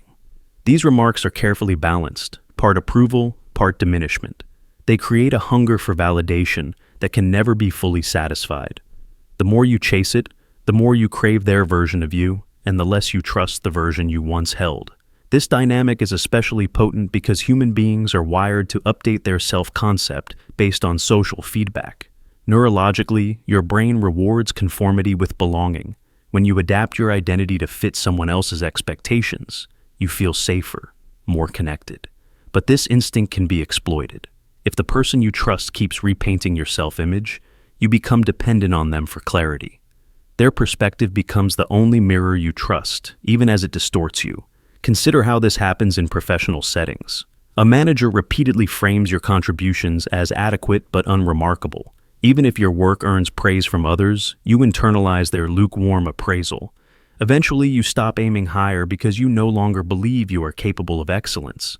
You settle into the identity they have sculpted for you, someone who tries hard but never quite measures up. Self-image repainting also thrives on selective memory. Someone might remind you of your mistakes while downplaying your successes. Remember when you froze during that presentation? They'll say, conveniently forgetting the dozens of times you spoke confidently. These reminders become the brushstrokes that darken the background of your self-portrait. Over time, you start to expect failure, to see your life as a series of near misses rather than accomplishments. The colors of your self-concept grow dull and brittle. What makes this process so difficult to resist is how gradual it feels. If someone tried to rewrite your identity overnight, you'd reject it outright. But when the repainting happens incrementally, one brushstroke at a time, it feels like a natural evolution. You tell yourself you're just gaining self-awareness or becoming more realistic. You don't notice how carefully the new image has been curated. This manipulation can become a trap that feeds on itself. The more your self-concept erodes, the more you doubt your perceptions. The more you doubt, the more you rely on the person who claims to see you clearly. They become both the painter and the sole authority on what the painting should look like. You cling to their approval because you no longer trust your own eyes. But self-image repainting isn't always done with malicious intent. Sometimes, it grows out of someone else's insecurity. They may feel safer when you stay small, when you question yourself, when you depend on their validation. Other times, it's unconscious, a pattern they learned from their own experiences of control and doubt. Yet, whatever the motivation, the result is the same, a gradual, corrosive shift in how you see yourself. To resist this process, you must first reclaim your own mirror. When you notice those quiet voices of doubt, pause and ask, whose voice is this? Is this truly my perspective or someone else's script? Practice naming your strengths out loud. Recall moments when you felt certain, capable, and whole. Even if it feels uncomfortable, affirming your original self-image can protect it from being overwritten. Another strategy is to diversify your sources of reflection. No single person should hold the power to define you. Surround yourself with people who see you in different lights, friends who appreciate your humor, colleagues who respect your skills, mentors who encourage your growth. Each perspective adds dimension and richness to your self-concept, making it harder for any one narrative to dominate. Finally, remember that you are the ultimate curator of your identity. Others can offer feedback, but only you can decide which brushstrokes to keep. When you reclaim that agency, the mirror becomes clear again. Not because someone else has polished it, but because you've learned to see yourself without the distortion. So the next time you sense that yearning for approval, that creeping doubt, pause before you surrender to it. Ask yourself whether you are chasing validation or defending the integrity of your self-image. Because self-image repainting is not an overnight transformation. It's a slow, methodical process of erasure and replacement. And the only way to stop it is to hold the brush in your own hand and paint the picture you choose. Dream state Trojan horses. Imagine drifting into sleep, unaware that your most private sanctuary, your dreams, are being quietly infiltrated. In this space where your defenses are lowered and your mind wanders free, hidden messages slip in, disguised as harmless images or feelings. You awaken certain that your epiphanies are yours alone, not carefully planted seeds. This is the chilling reality of dream state Trojan horses. A method of embedding camouflaged ideas in your dreams until you mistake them for spontaneous insights. Dreams have always been a domain of mystery and vulnerability. When you dream, your conscious filters fade. Your mind becomes a theater of symbols and impressions, recombining memories with imagination. In this state, you are more receptive to suggestion than at any other time. What you see in a dream feels personal. Even if it is strange or impossible, it is suffused with emotional conviction. That conviction is exactly what makes dreams so susceptible to exploitation. A message is inserted into your dreams in a way that blends perfectly with your existing mental landscape. Maybe it appears as the voice of someone you trust, or as a moment of revelation in a vivid scene. You awaken with a sense of clarity, convinced you've discovered some truth about yourself or the world. But in reality, that truth was planted there, strategic, deliberate, and invisible. While it may sound like science fiction, this idea is not as distant as you might think. Sleep researchers have long known that dreams can be influenced by external cues. Experiments have shown that sounds, smells, and even subtle touches introduced during certain phases of sleep can shape dream content. For example, playing a recording of gentle rain can produce dreams of walking through a storm. A carefully placed word or phrase can surface in the dream narrative without the dreamer realizing it came from outside. Now, imagine scaling this principle to target belief itself. If you hear repeated suggestions about your capabilities, your fears, or your desires during vulnerable dream states, those suggestions can blend with your own thoughts. By the time you wake, you can no longer separate what was yours from what was introduced. A single night can leave you with a conviction that feels self-generated but was never yours to begin with. Think of how powerful this is. Suppose you are uncertain about a decision, ending a relationship, changing careers, confronting a fear. A dream state Trojan horse could implant a feeling of certainty or dread, pushing you toward a choice you might never have made on your own. Because the suggestion arises from the intimate space of your dreaming mind, it feels like destiny rather than influence. This technique also thrives on your brain's hunger for narrative. We want our dreams to mean something. When we wake up from a vivid, emotionally charged scene, we instinctively look for lessons. The dream becomes a story we interpret and carry forward into waking life. The moment you give it meaning, you bind yourself to the suggestion hidden within. Consider how easily this can happen in everyday life. You fall asleep listening to a guided meditation or a podcast. Embedded in the calming voice are subtle affirmations about what you should want or who you should be. Night after night, your dreams absorb these ideas, and soon they feel like your own ambitions. You tell yourself you've grown, that you've found clarity, but you are living inside a narrative that was constructed for you. The implications are enormous.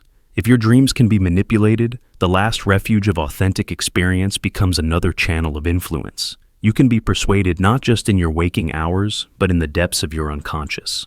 And because dreams feel so personal, you will defend those implanted convictions as fiercely as any true belief. Dream state Trojan horses are not limited to individuals. Imagine them scaled across societies. Millions of people falling asleep to the same subtle messages.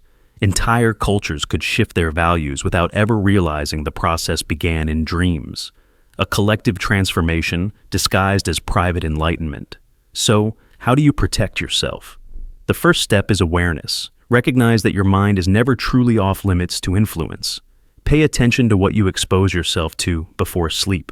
Consider whether your nightly rituals might be conduits for suggestion. Be mindful of the media you consume as you drift into unconsciousness. Second, practice skepticism towards sudden convictions that arise overnight. When you wake with a powerful new idea, ask yourself where it might have come from. Does it align suspiciously well with someone else's interests? Did you hear or see anything before bed that could have shaped it? Interrogate the origins of your own insights. Finally, create intentional boundaries around your dreaming life. Cultivate practices that strengthen your ability to recognize suggestion. Lucid dreaming training, journaling, and reflective awareness can help you spot when a dream has been seeded with foreign ideas. Reclaiming ownership of your dreams is an act of resistance against a world that increasingly seeks to colonize your inner life. If you can do this, if you can protect the sanctity of your dreaming mind, you preserve a space where your deepest truths remain unpolluted, where your insights are genuinely yours, untainted by manipulation. The next time you wake with the certainty that you've discovered something profound, pause. Ask yourself whether that epiphany was born in the fertile soil of your own unconscious or slipped in under the cover of darkness, hidden inside a Trojan horse you never saw coming. Because once a suggestion takes root in a dream, it can feel as real and permanent as any memory, any conviction, any truth you hold dear. And that is what makes this technique so powerful and so dangerous. Narrative compression fields. Imagine that your memories are vast, uncharted forests, every tree a detail, every path a possibility you once considered, every clearing a moment of raw feeling. Now, imagine someone or something comes along with a kind of invisible press, flattening all that complexity into a thin sheet, a tidy story that can be folded and tucked neatly into a pocket. This is the essence of narrative compression fields, the process of squeezing sprawling, contradictory experiences into simplified parables that you carry around without even realizing you've been edited. Over time, these compressed stories become the moral lessons you reference, the frameworks you trust, the convictions you defend. And the most insidious part is that you rarely think to ask, who did the compressing? Consider the way we talk about childhood. Perhaps you remember being both loved and overlooked, safe and afraid, confident and ashamed. But when you tell the story, you often default to a single theme. I had a happy childhood, or I was neglected. It's simpler that way, more digestible. Yet each time you rehearse that narrative, you discard the fragments that don't fit. You smooth the edges, you erase the contradictions. This is narrative compression at work, distilling the complex mosaic of your early life into a story you can repeat at dinner or to a therapist. But in the process, you may also be surrendering your ability to see what truly happened. This compression doesn't always arise organically. Sometimes it is installed deliberately. Think about how institutions teach history. Whole decades of conflict, debate, and doubt get flattened into slogans. He was a hero. They were the enemy. This was the triumph of good over evil. The nuance is lost in the service of moral clarity. And once you've accepted the compressed version, it becomes harder to imagine the layers that were left out. In this way, narrative compression fields become a kind of mental architecture, rooms you live inside without realizing there are locked doors all around you. One of the most potent examples comes from the stories families tell about themselves. Perhaps you grew up hearing that your family was resilient, that no matter what happened, you pulled together. This story has a function. It binds you to your kin. It shields you from shame. But it can also become a kind of cover-up. If you were hurt, ignored, or gaslighted, the compressed narrative leaves no room for those truths to breathe. You are left with an unspoken tension. Your memories contradict the official story, but the story is easier to repeat. So you comply. You keep the peace. You let the compression field squeeze your recollections until they fit. It happens in personal relationships too. When a romance ends, you might tell yourself it was never right, or that it was perfect until the very end. You compress the thousands of micro moments, the subtle betrayals, the quiet joys, into a single phrase, "It just wasn't meant to be." You think you're simplifying for closure, but you may also be deflecting the discomfort of uncertainty. The real story is almost always more complicated, but complication demands attention, curiosity, and the willingness to hold conflicting truths without resolution. Over time, the compressed narratives you collect don't just describe your life. They instruct you how to feel about it. They come with embedded morals, like small barbs hidden inside the words. If the story is that you were always the difficult child, you grow into someone who feels apologetic just for existing.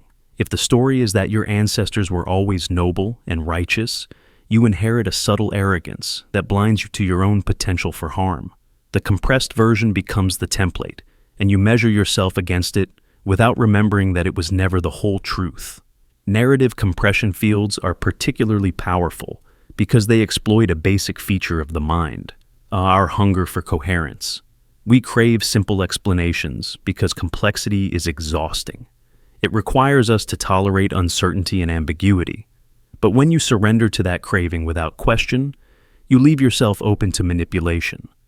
Anyone who controls the compressed story can steer your sense of identity, your loyalties, even your moral judgments. Consider how easily this works in the context of media. A complex event, a protest, a scandal, a war, gets reduced to a headline, then to a hashtag, then to a meme. Each layer of compression discards nuance. The final version is simple enough to provoke outrage or allegiance, but too thin to support real understanding. And once you've absorbed the compressed narrative, you're more likely to repeat it, reinforcing the field around you. This is how entire populations can be trained to adopt moral positions, without ever questioning the process by which those positions were manufactured. If you want to see this effect in your own life, start by listening to how you explain your past. Notice the moments when you feel the urge to tidy up the story, when you feel compelled to declare that something was all good or all bad. Pause and ask yourself, what details am I discarding? What contradictions am I flattening? Who benefits from me believing this version instead of the more complicated reality?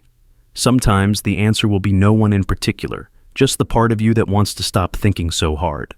But other times, you will discover that the compressed narrative came from someone with an agenda, someone who needed you to adopt their lesson without resistance. It's worth remembering that narrative compression fields are not always malicious. Sometimes they are protective. They help us survive overwhelming experiences by giving us a simple frame to cling to. But what keeps us safe in one season can imprison us in another. The story that shielded you as a child might be the same story that keeps you small as an adult. The lesson you absorbed without questioning might be the belief that limits your capacity to grow. To begin unraveling these compressed narratives, you must first grant yourself permission to hold more than one truth at the same time. You must allow yourself to remember the details that don't fit neatly into the official version. You must resist the temptation to condense everything into a moral you can recite to feel certain, because certainty is often the enemy of understanding. Real understanding is messy, unfinished, alive with contradiction. Imagine how different your life would feel if you could reclaim the uncompressed version of your memories. If you could see every layer, the joy and the pain, the pride and the regret, and hold them all without collapsing them into a slogan. You might feel more confusion at first, more humility, but you would also regain something precious, the authority to define your own experience. In the end, narrative compression fields remind us that every story we tell is an artifact, shaped by unseen hands and hidden motives. When you choose to question the compressed version, you are not betraying the past. You are honoring it in its full complexity. You are refusing to be governed by someone else's simplifications. And in that refusal, you reclaim your memory, your discernment, and your freedom to decide what your life has truly meant. Synesthetic anchoring lure. Imagine for a moment that every color you see, every texture you touch, every sound that drifts through your awareness is more than it appears. Imagine that these sensory details are not merely the background of your experience, but the very fabric into which ideas can be woven, stitched so precisely into your perception that you cannot tell where sensation ends and belief begins. This is the essence of synesthetic anchoring lure, a subtle art of binding concepts to sensory experiences so seamlessly that they bypass your critical mind and enter as familiarity rather than persuasion. Picture a vivid shade of blue. It reminds you of calmness, of clear skies, of trust.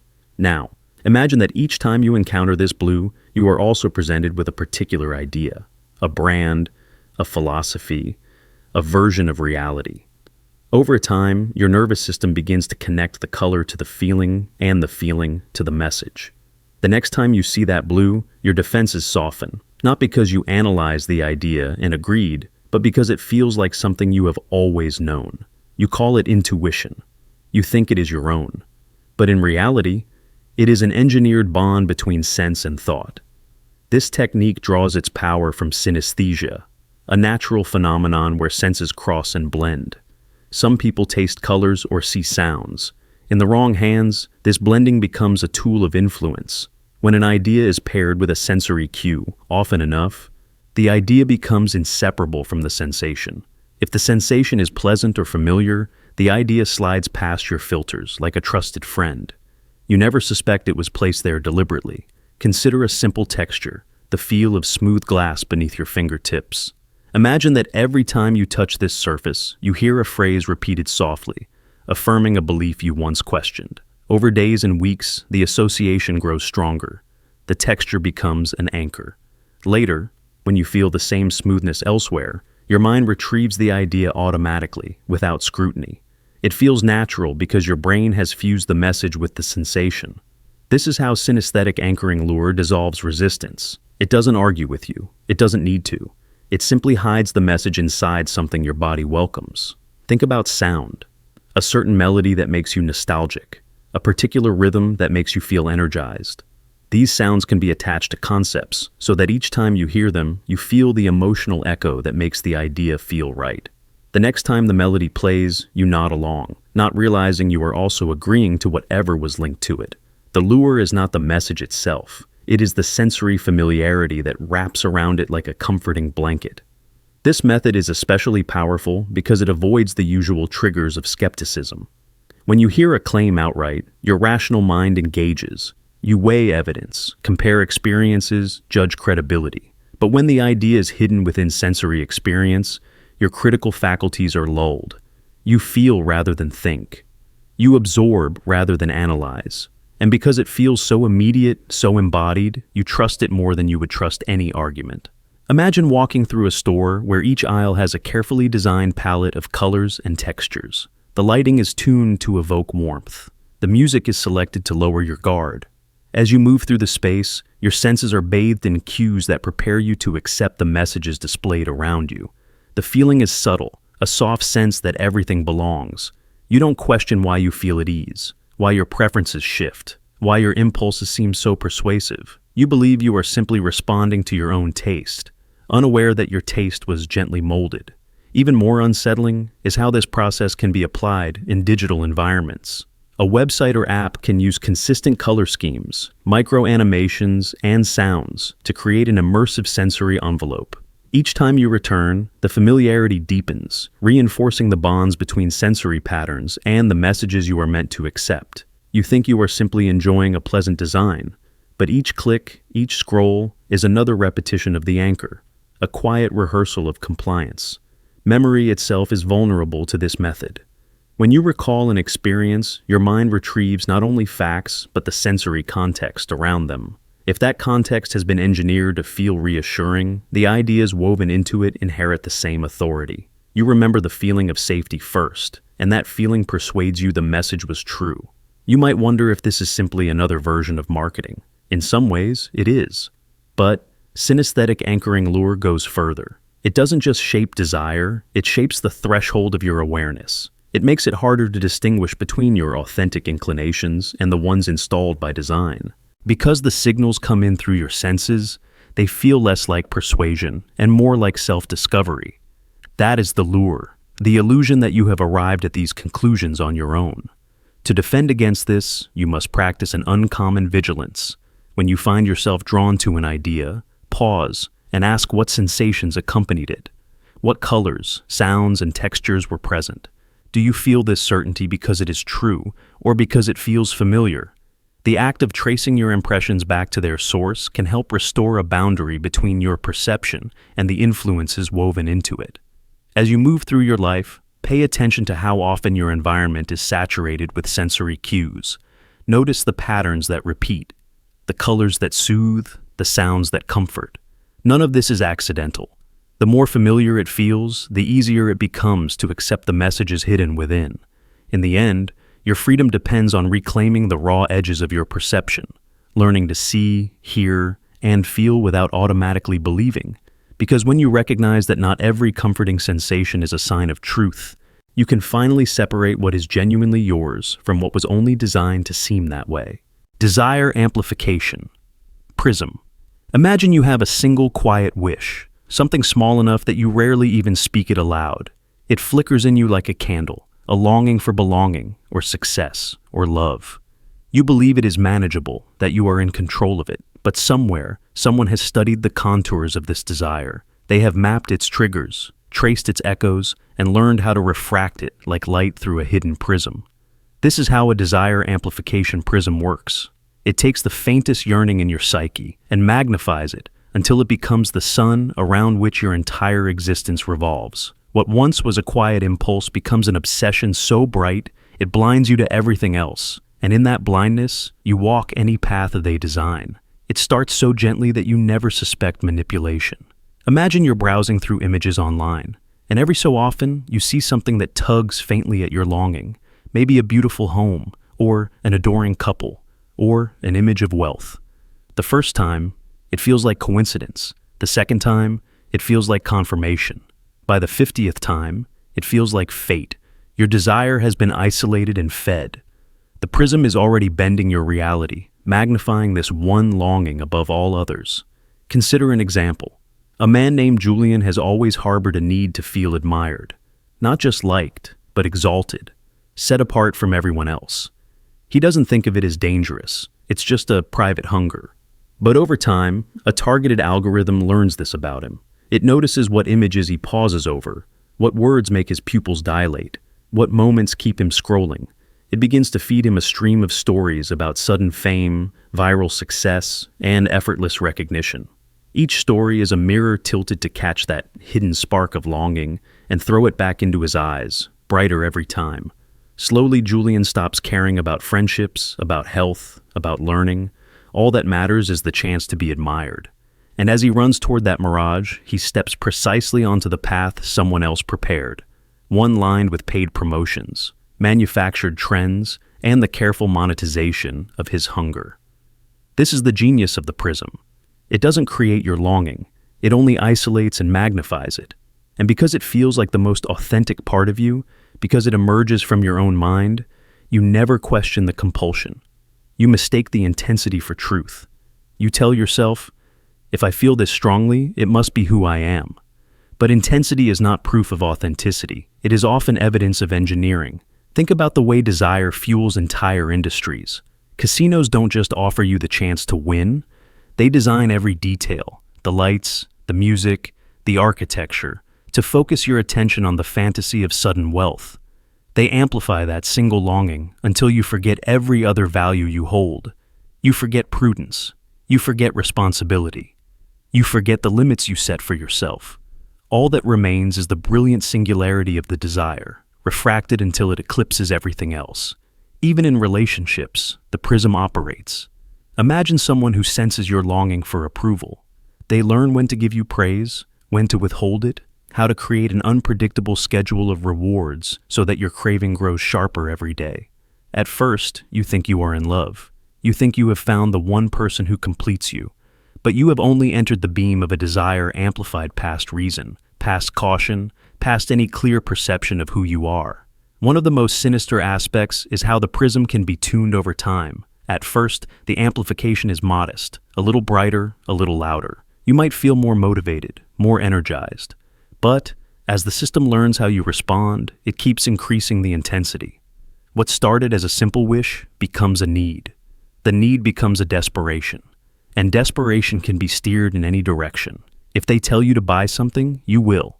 If they tell you to compromise your values, you will. If they tell you to surrender your freedom in exchange for the hope of fulfillment, you will. Because the prism doesn't just show you your desire. It convinces you that no other life is worth living if you cannot have it. Imagine the shape of your identity as a landscape. Hills of curiosity, valleys of fear, plateaus of calm. The prism doesn't flatten this terrain. It raises a single mountain so high that you can no longer see anything else. Every path you take leads you closer to the summit, even if you do not realize you are climbing. And the higher you go, the more impossible it feels to turn back. You forget that you ever valued the view from anywhere else. Ask yourself, when was the last time you noticed a longing that had swollen far beyond its original size? When was the last time you examined a desire and asked, is this truly mine? Or has it been fed and shaped until it became monstrous? The tragedy is that, when the amplification succeeds, you are left with the conviction that you must keep chasing the feeling.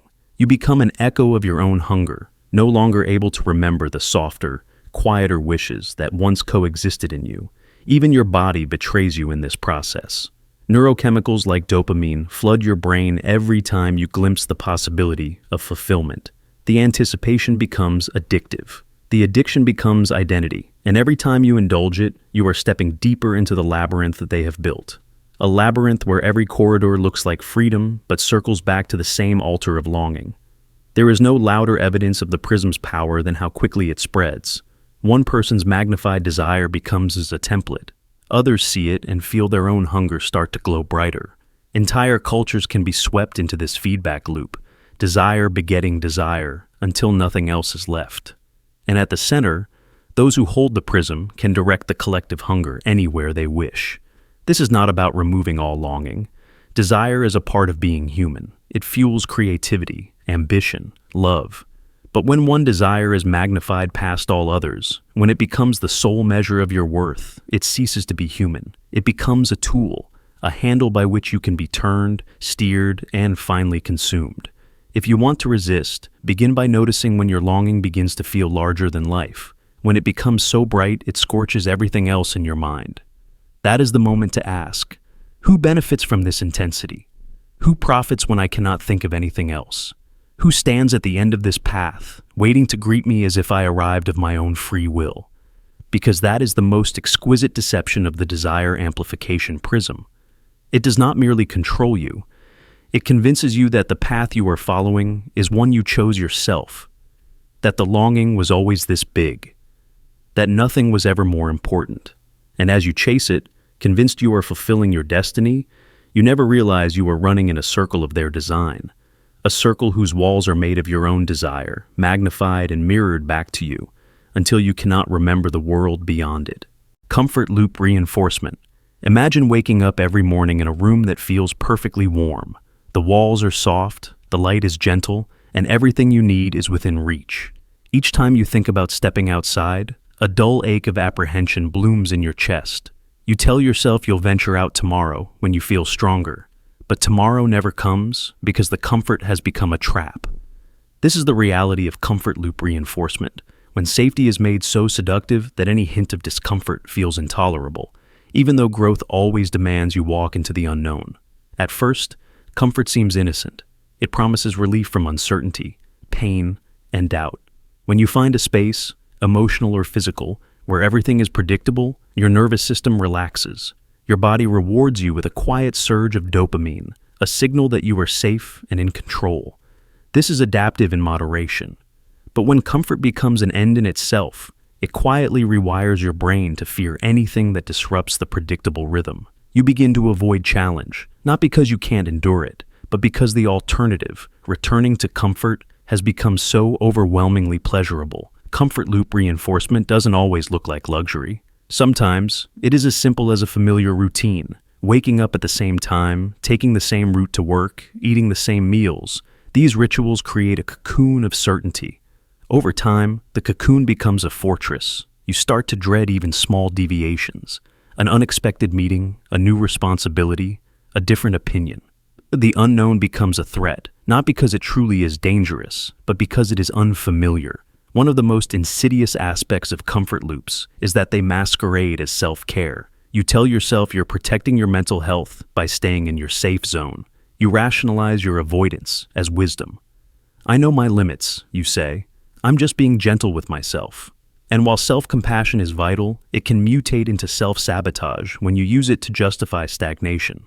Discomfort is not always harm. Sometimes, it is the necessary friction that transforms you. Consider the example of someone who has stayed in the same job for years, not because it challenges them, but because it doesn't. Every day feels like a quiet repetition of the last. Their ambitions begin to shrink to fit the walls of their cubicle. Even the thought of applying for a more fulfilling role feels exhausting. They tell themselves they'll consider it when the time is right, when the risk feels smaller. But the longer they wait, the less willing they are to tolerate any discomfort. The comfort loop tightens, a slow constriction disguised as stability. Comfort loop reinforcement also operates at the level of relationships. You might remain in a friendship or partnership that no longer nurtures you simply because it feels familiar. The rituals of connection, texting, shared habits, predictable conversations, become soothing, even as they slowly erode your sense of possibility. When you imagine leaving, the uncertainty feels unbearable, and so you stay, telling yourself that any change would be reckless.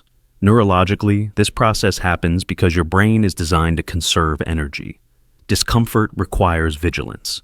It taxes your emotional reserves. Each time you retreat into comfort, your brain records that withdrawal as a successful strategy. The cycle repeats until the cost of leaving grows so large that it feels impossible. Even imagining discomfort triggers a defensive reaction.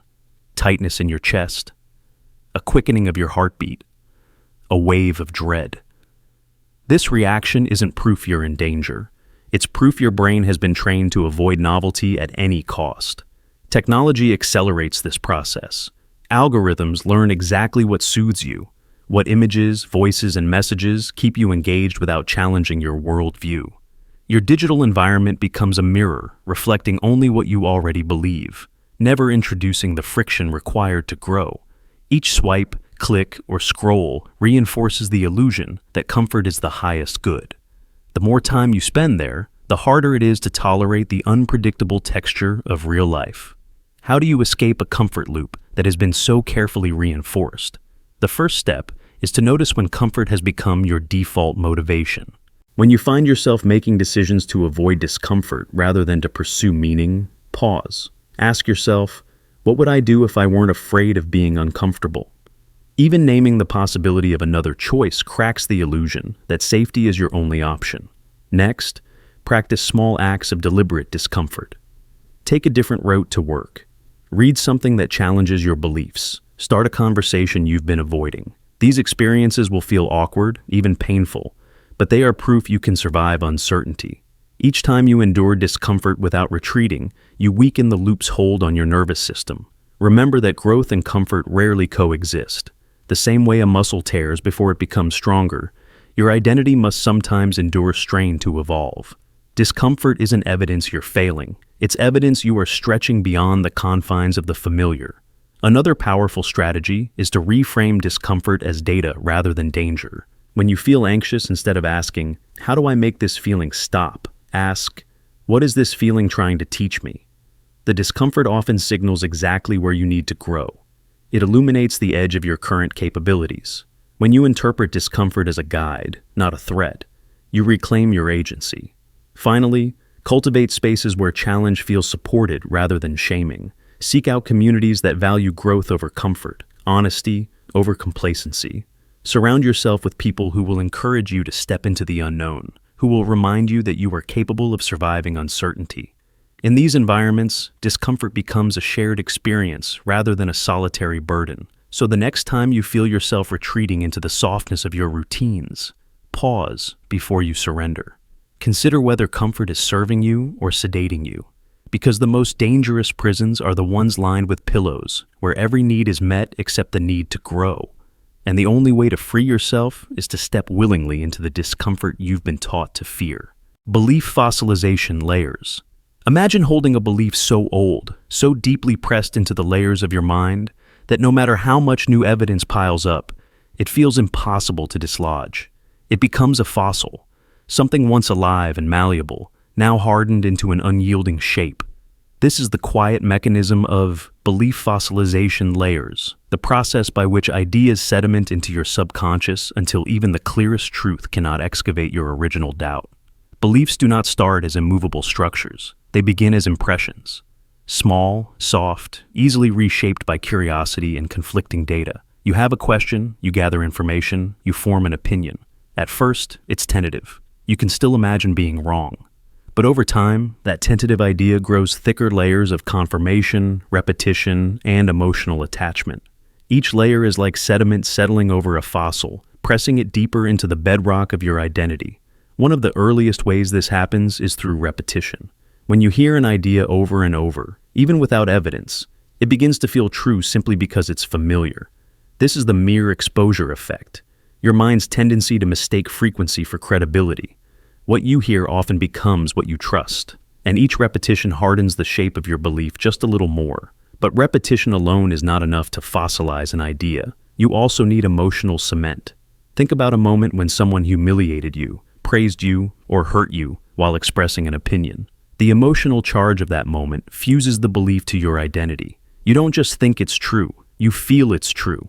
Later, when you encounter evidence to the contrary, it bounces off the hardened surface. You can hear the argument, but you can't absorb it. Consider an example: a person who grows up being told they're worthless. As a child, this idea is tentative. It feels confusing and painful, but not yet permanent. Over years of repetition and emotional reinforcement, the belief settles deeper. By adulthood, it is a fossilized certainty.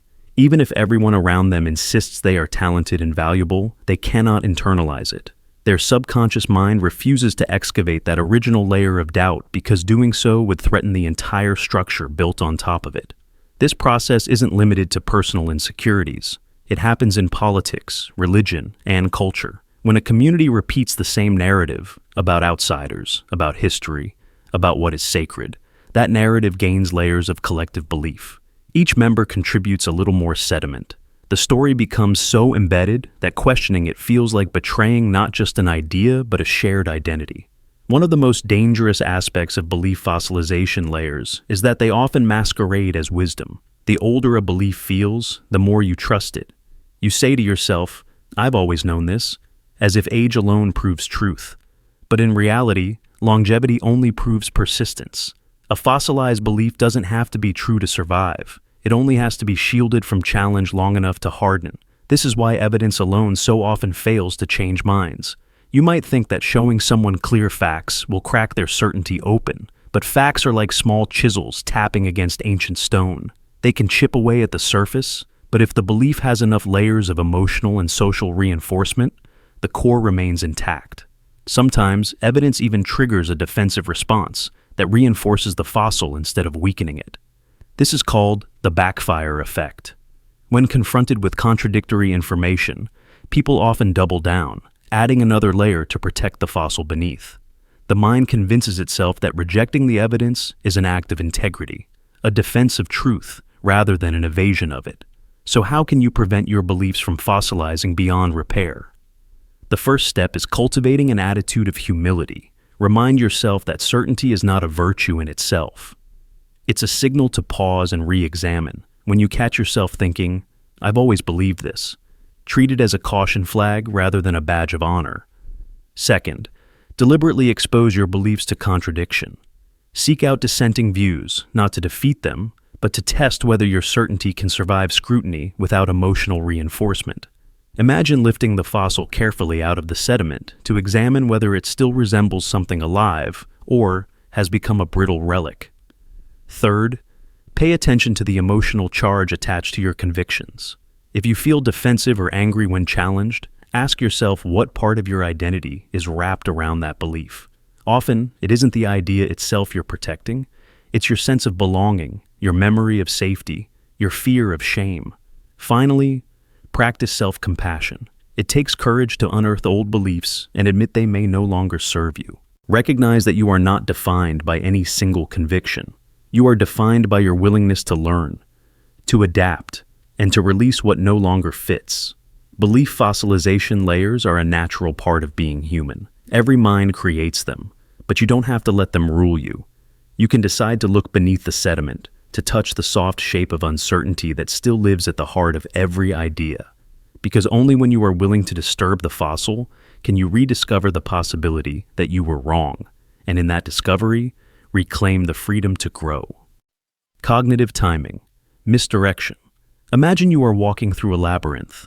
Every turn you take feels like your own decision.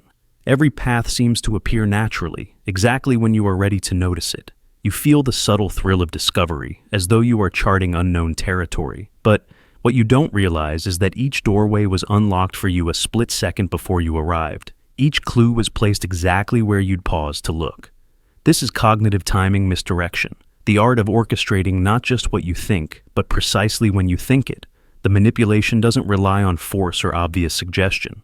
It depends on controlling the rhythm of your realizations so that you mistake preparation for intuition.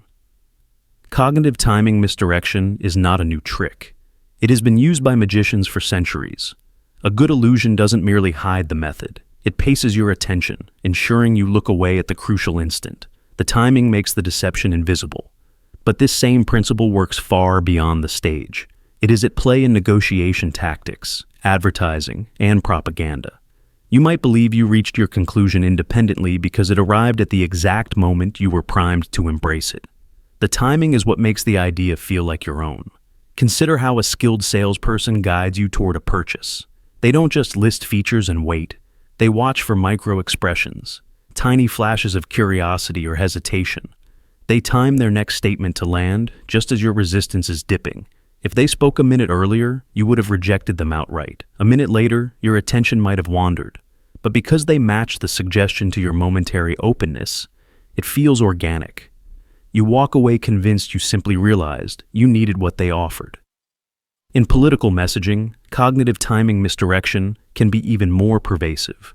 Imagine you are watching the news. For weeks, the network has seeded subtle anxieties, stories about rising threats, shortages, uncertainties. You don't feel fully convinced, but the sense of unease builds in the background. Then, just when your tension peaks, a policy proposal appears as the obvious answer. Because the solution emerges at the crescendo of your concern, it feels inevitable. You experience it not as persuasion, but as clarity. But in reality, the timing was engineered. This manipulation works because your mind is exquisitely sensitive to sequences.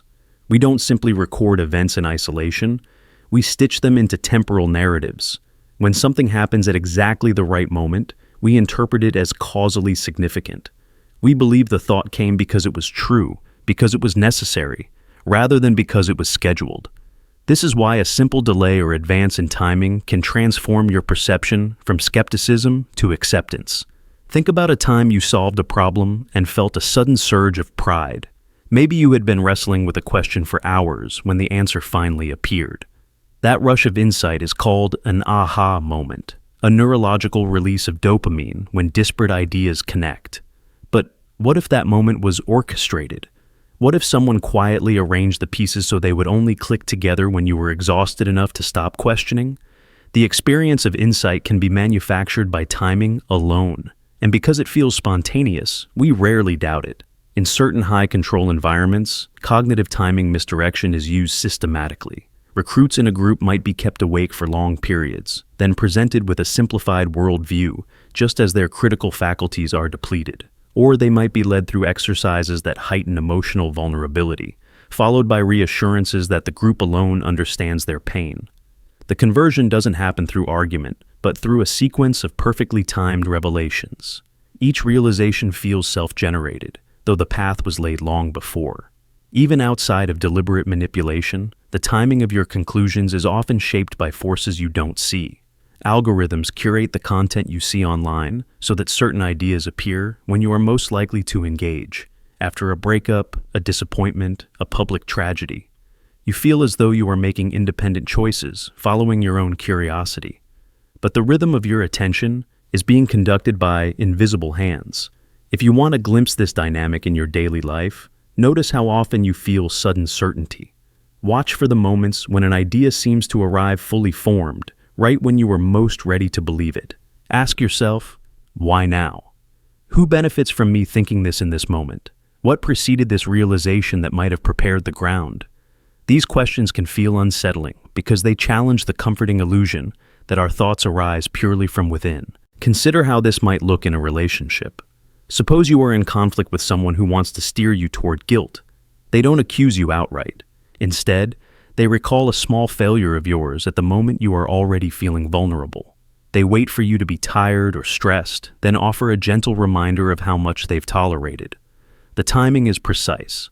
You interpret the memory as confirmation that you are flawed, that you owe them something. In truth, they didn't convince you through logic. They convinced you through the choreography of recall.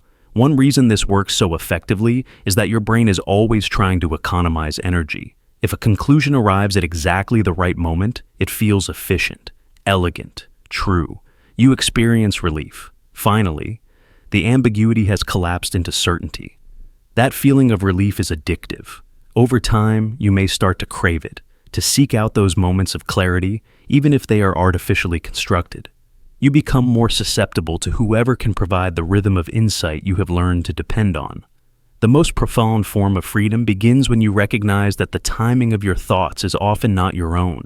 When you slow down the rush to judgment, you create space to ask whether your realization was earned or implanted. It can feel uncomfortable, like pulling back a curtain you didn't want to see behind. But in that discomfort is an invitation to reclaim authorship of your mental timing. If you decide to experiment with this awareness, try delaying your conclusions. When you feel that flush of certainty, pause.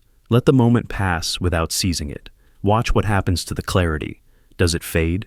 Does it wait patiently for you to return? Or does it require the urgency of that precise instant to maintain its grip? The more you practice this, the more you will recognize the difference between thoughts that grow organically and those that were carefully timed to bloom in your mind. In the end, cognitive timing misdirection teaches us that autonomy is not just about choosing what to believe. It is about choosing when to believe. When you reclaim the tempo of your understanding, you become less predictable, less pliable, less prone to be led down corridors built for you by others. And in that reclaimed timing, you discover the quiet power of thinking on your own schedule. Emotional proxy substitution. Imagine waking up one morning and realizing that the emotions you rely on to guide your life are not entirely your own. That every surge of joy, every flicker of anger, every note of grief has been quietly replaced with something that looks and sounds authentic, but is, in truth, a rehearsed surrogate. This is the hidden machinery of emotional proxy substitution, a system designed to swap out your genuine reactions for replicas, so precise that even you can't tell the difference. Consider what it means to feel. Emotions are more than private experiences. They are signals that tell you what matters, what is dangerous, what is precious. They inform your choices and shape your identity. Now imagine that over time, these signals are intercepted.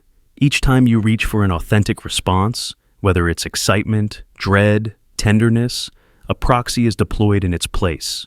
You still experience something, but it is thinner, more scripted, like a performance you didn't realize you'd been cast in. The tragedy is that you believe it is real because it arrives exactly when you expect it, dressed in the right tone and intensity. Think about a memory that once made you ache with longing.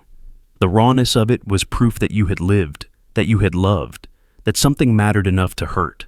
But now, when you recall it, the sensation is strangely polished, as though it were a scene from a film you've watched too many times. The sadness is still there, but it feels hollow, rehearsed. You can describe it perfectly, yet you sense that something essential is missing, the unpredictable, unfiltered pulse that made it yours. This is how emotional proxy substitution infiltrates your inner life. It doesn't erase your emotions outright. It replaces them with versions that are safe, manageable, and easily categorized.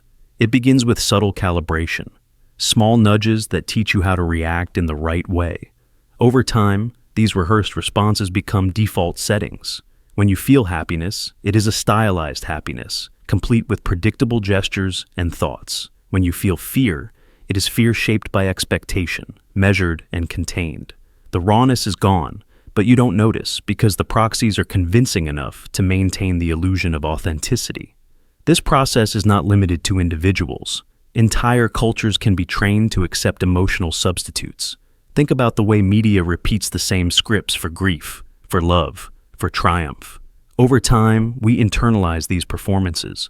We start to mimic them unconsciously, not because we lack depth, but because we have been conditioned to value emotional familiarity over emotional truth.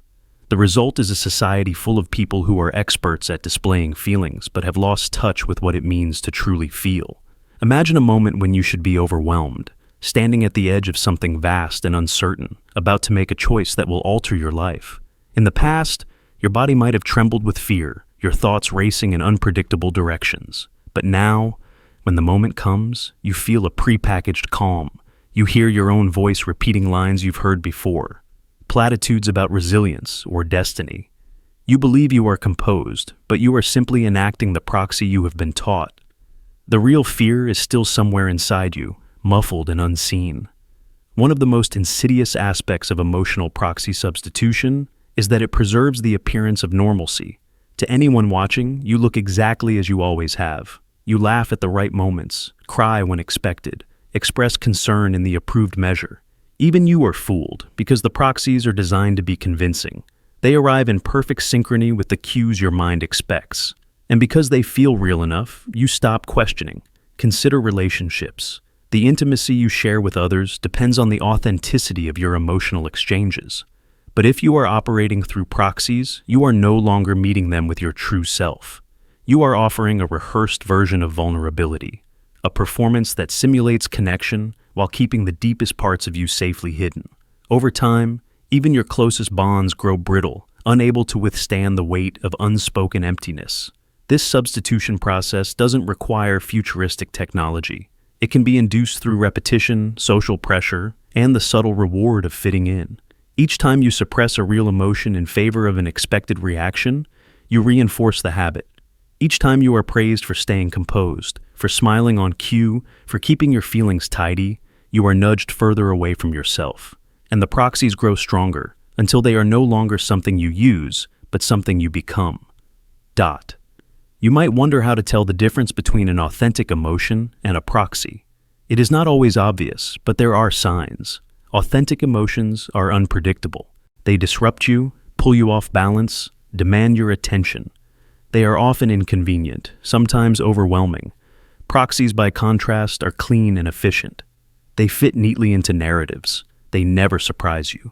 They never contradict the stories you've been told about who you are supposed to be. To reclaim your emotional life, you must be willing to tolerate the discomfort of real feeling. You must let yourself be undone, to experience the rawness you have been taught to avoid. When you feel something rising in you, pause before you label it. Ask yourself if it is familiar because it is true or because it is rehearsed. If it feels too tidy, too perfectly timed, it may be a proxy.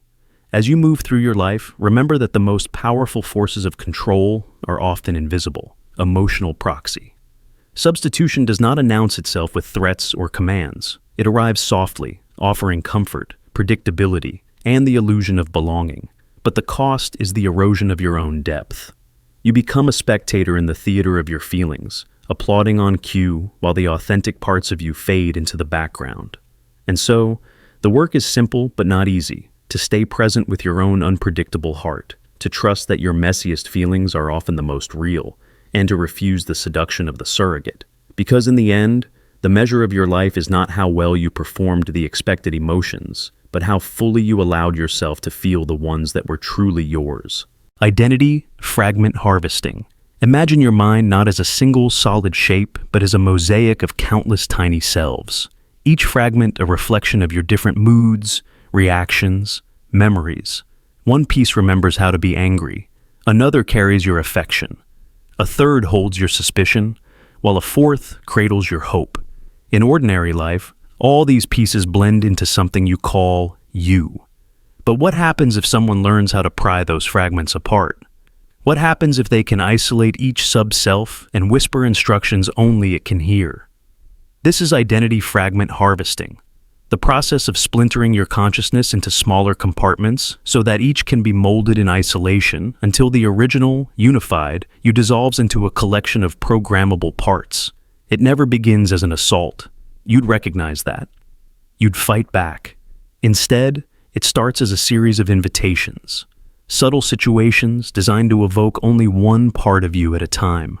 Imagine a workplace that cultivates your eager, compliant self, praising every effort, reinforcing every attempt to please. When you are there, your skeptical, questioning self fades into the background. Later, perhaps in a different context, maybe late at night when you're alone, another environment reawakens your anxious, self-critical part. Each scenario is a rehearsal, a ritual that strengthens specific subselves while weakening your ability to notice how you are being split. Think about how social media algorithms learn which version of you is easiest to engage. When you are tired, they feed you comforting distractions. When you're frustrated, they show you righteous outrage to stoke your indignation.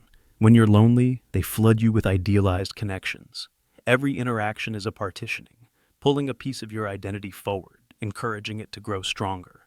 Over time, you stop feeling like a coherent self. You become a sequence of masks. You scroll through them automatically, unable to remember which part of you ever doubted the script. This fragmentation is powerful because it leverages a hidden truth. No one is the same person in all situations. Your mind is a fluid system of roles, memories, and impulses. But in normal life, these roles blend together. You can remember who you were yesterday. You can reconcile how you felt an hour ago with who you are now. The harvest begins when the bridges between those states are quietly dismantled. When the connections are severed, each fragment becomes easier to influence because it no longer benefits from the wisdom or objections of your other selves. Imagine you're part of an organization that carefully shapes how you feel about belonging. In one context, meetings, ceremonies, shared rituals, you experience a surge of loyalty, an almost spiritual unity. But when you go home, you feel isolated, uncertain, dependent on the group to feel whole again. This tension is intentional. When you're inside the group, only your loyal self is allowed to exist. When you're outside, the self who doubts becomes weak, unsupported. Gradually, you stop trusting your own memories. You forget that you once questioned. You forget that you ever felt complete without them. Identity fragment harvesting thrives in environments that oscillate between validation and deprivation. In abusive relationships, for instance, a partner alternates between affection and cruelty, praise and contempt. Each emotional state activates a different fragment. The part of you that feels cherished grows dependent. The part that feels worthless becomes pliant. And in the chaos of shifting selves, it becomes impossible to anchor to any consistent truth. You start believing that if you feel loved in one moment, the abuse must be your fault. That if you feel certain now, the confusion later must be a personal failing. All the while, the person orchestrating this dance is harvesting your identity, harvesting the parts easiest to mold and discarding the rest. The same strategy is applied in mass persuasion. Political movements, ideological cults, even corporate marketing campaigns exploit the fragmentation of identity. They design experiences that evoke specific subselves: your patriotic self, your fearful self, your aspirational self. Each fragment is fed a message tailored precisely to it. And because the messages are never addressed to the whole of you, you don't feel the contradiction. One day you share an uplifting slogan. The next, you endorse a punitive policy. You don't notice the dissonance because the selves that feel those impulses never speak to each other.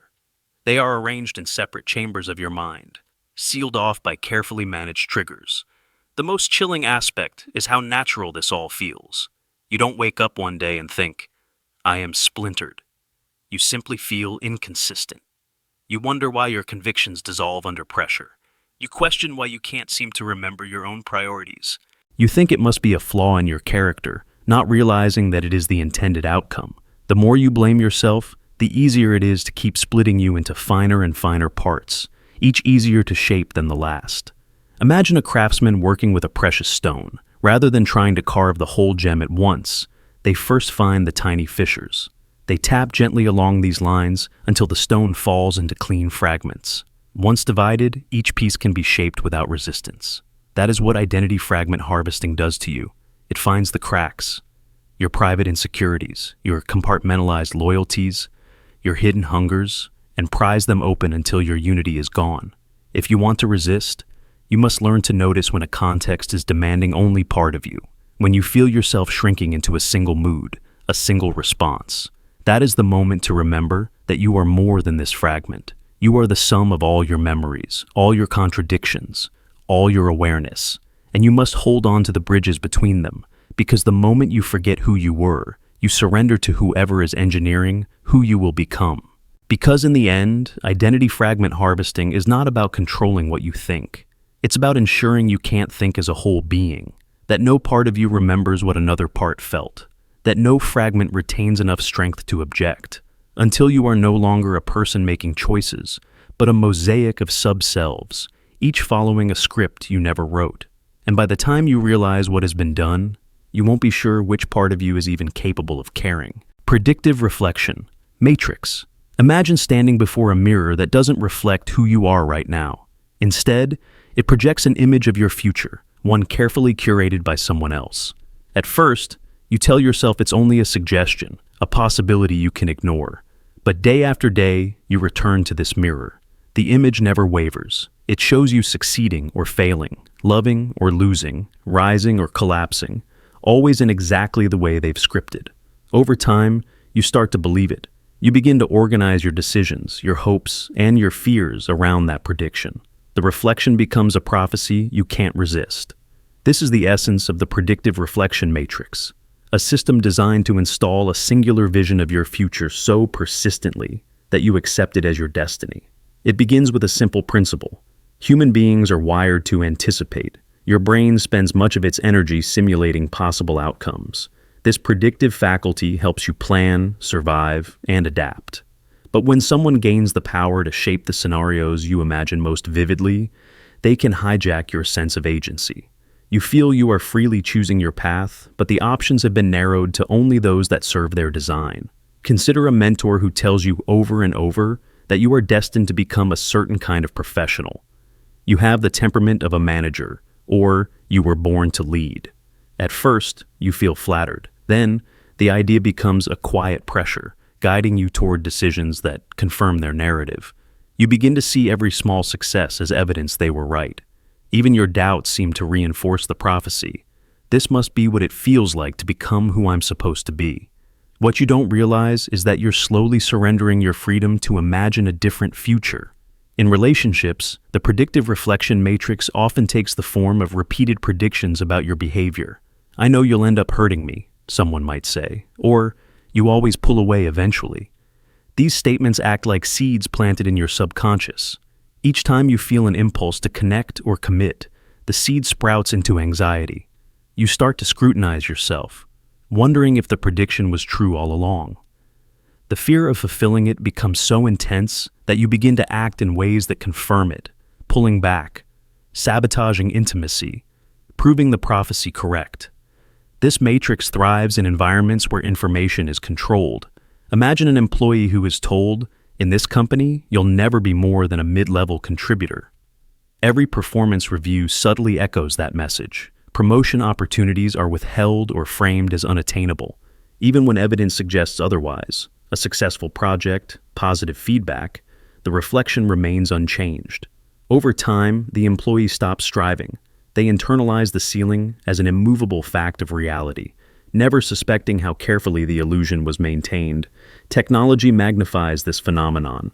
Algorithms track your preferences, habits, and interactions, constructing predictive models of your future. Your feeds and recommendations become a hall of mirrors, reflecting only the possibilities you've already shown interest in. If you browse content about failure or insecurity, the system obliges by offering more. The longer you engage, the more certain you become that the reflection is inevitable. You lose the imagination to envision any destiny that falls outside the matrix. What makes the predictive reflection matrix so powerful is that it doesn't feel like coercion. It feels like confirmation. Each time you act in a way that aligns with the prediction, your brain rewards you with a sense of coherence. You feel consistent, as if you're living a life that makes sense. That feeling can be so comforting that you stop questioning whether you ever had a choice. Neurologically, this happens because your brain is biased toward confirming its own expectations. When reality matches prediction, your reward circuits light up. When it doesn't, you feel discomfort and confusion.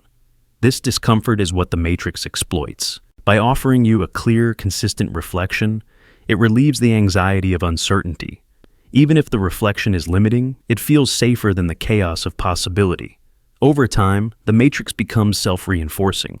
The more you believe the prediction, the more your behavior aligns with it. The more it aligns, the more evidence you gather that the prediction was correct. You build a life inside the mirror, never realizing you could have stepped outside it at any time. To escape the predictive reflection matrix, you must first recognize that no prediction, no matter how confidently delivered, can encompass the full spectrum of who you could become. When you hear someone say, "This is who you are," or "This is how your story ends," pause. Ask yourself, what if that isn't true? What if this is only one reflection among many? Next, practice expanding your imagined futures. When your mind shows you a single outcome, deliberately generate alternatives, even if they feel improbable. If you envision failure, imagine success. If you expect rejection, picture acceptance. This isn't naive optimism. It's a way to reclaim the imaginative space the matrix has occupied. Another strategy is to seek out diverse perspectives. No one should have the authority to define your destiny alone. Surround yourself with voices that challenge your assumptions, that reflect your potential in different lights. Each new perspective weakens the illusion that the mirror shows the only truth.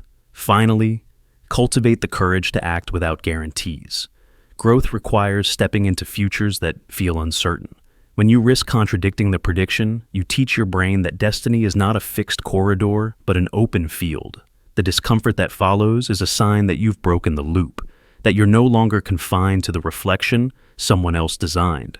So the next time you find yourself staring into a mirror that claims to show your inevitable future, pause before you accept it. Ask yourself whether the reflection is a prophecy or a cage, because the most dangerous mirrors are not the ones that lie outright, but the ones that show you only a single version of what you could become and convince you it's the only one worth believing. Scent-layered recall signals. Imagine walking into a room and catching the faintest trace of a familiar scent, something you can't quite place. In that moment, without conscious effort, you feel a wave of urgency or longing or certainty that something must be done. You don't question it. It feels like instinct, like a reflex you were born with. But what if that feeling wasn't instinct at all? What if it was an old command, layered into your memory through smell, waiting patiently for the right moment to awaken? This is the quiet, almost invisible power of scent-layered recall signals, using faint smells as triggers to reawaken dormant instructions you never realized were planted. Smell is the most primal of your senses. Before you learn to speak or even recognize your reflection, your brain was already wired to link scents with memories and emotions. Unlike sights and sounds, which pass through complex filters in your cortex, smells travel straight into the limbic system, the seat of memory and emotion. That direct route is why a single whiff can conjure feelings buried for decades. It's also why scent is such a powerful tool for manipulation. Scent-layered recall. Signals rely on this connection. The process begins by pairing a specific smell with a message or command during a state of heightened suggestibility, like deep relaxation, hypnosis, or even certain stages of sleep. The smell becomes an invisible tag, fused to the memory of the instruction. Later, when the same scent drifts into your awareness, it pulls that memory back to the surface. But because the trigger is so subtle, you don't experience it as remembering. You experience it as knowing. Consider an example. A researcher teaches a participant to feel calm and compliant when exposed to a certain floral note. Each time the participant smells it, they relax, they trust, they agree. Over time, the association deepens until the participant doesn't even notice the smell consciously. They only register the sensation of ease, believing it is their natural response. The command, the suggestion to comply, has been embedded in their perception of self. This technique isn't just theoretical. Studies have shown that smells can trigger learned behaviors without conscious awareness. In experiments, people exposed to scents paired with positive or negative reinforcement began to make decisions biased by those smells later, even when they insisted they couldn't detect any odor. Their minds had learned the association so thoroughly, it bypassed conscious thought. Imagine what this means for influence. A corporation could diffuse a signature scent in stores, subtly priming you to feel urgency or comfort as you browse. A political group could pair certain aromas with messages about fear or solidarity, creating visceral reactions to ideas without needing to argue their case. Over time, the smell becomes a hidden lever. You might never question why you feel a surge of conviction when you walk into a meeting or pass a particular hallway. But perhaps the most unsettling possibility is personal. If someone close to you understands how sensitive you are to scent, they could embed signals into your daily life. A partner could use a scent to reinforce guilt or loyalty. A manipulative friend could train you to associate their presence with safety and everyone else with unease. The signals wouldn't announce themselves. They would feel like instinct. Like truth you'd always known. What makes scent-layered recall signals so effective is their plausible deniability. If you question the response, you'd have no obvious evidence. You'd tell yourself you were imagining things. After all, it was just a faint smell. How could that possibly control you? But your brain doesn't care about plausibility. It cares about patterns. And once a pattern is established, it can run automatically, unchallenged.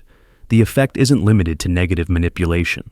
Scent has been used therapeutically to help people manage trauma, overcome phobias, and anchor feelings of strength. But the same mechanisms that heal can also deceive. The difference lies in intent and your awareness of what's being done to you. So, how can you protect yourself? Start by noticing your own reactions. When you feel a sudden shift in emotion, especially in familiar places, ask yourself whether something subtle might be triggering it. Pay attention to smells you encounter repeatedly. Are they paired with particular ideas, messages, or moods? If possible, test your response by removing the scent or exposing yourself to it without the associated cues. Second, understand that instinct isn't always organic. Sometimes, it's the residue of conditioning you didn't recognize at the time. The more you practice questioning your responses, the harder it becomes for hidden signals to pass as truth. Finally, remember that awareness is your greatest defense. The power of scent-layered recall signals lies in their invisibility. Once you can see the mechanism, it loses much of its hold. A smell that once commanded your behavior becomes just another sensation, a relic of an attempt to shape you without your consent. You might never be able to avoid every hidden influence, but you can reclaim your right to examine it. The next time you feel an inexplicable conviction rising inside you, pause, breathe.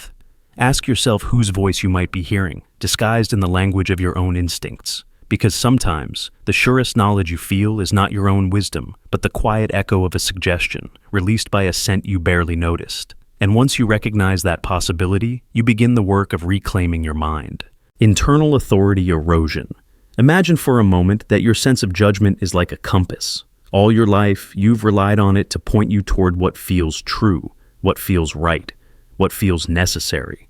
You check it when you're unsure, you trust it when others disagree. But imagine if, slowly and almost imperceptibly, someone began to demagnetize that compass. At first, you'd still feel confident that it worked. You'd keep consulting it as you always had. But over time, the needle would drift. You'd start to notice that the conclusions you came to were never quite right.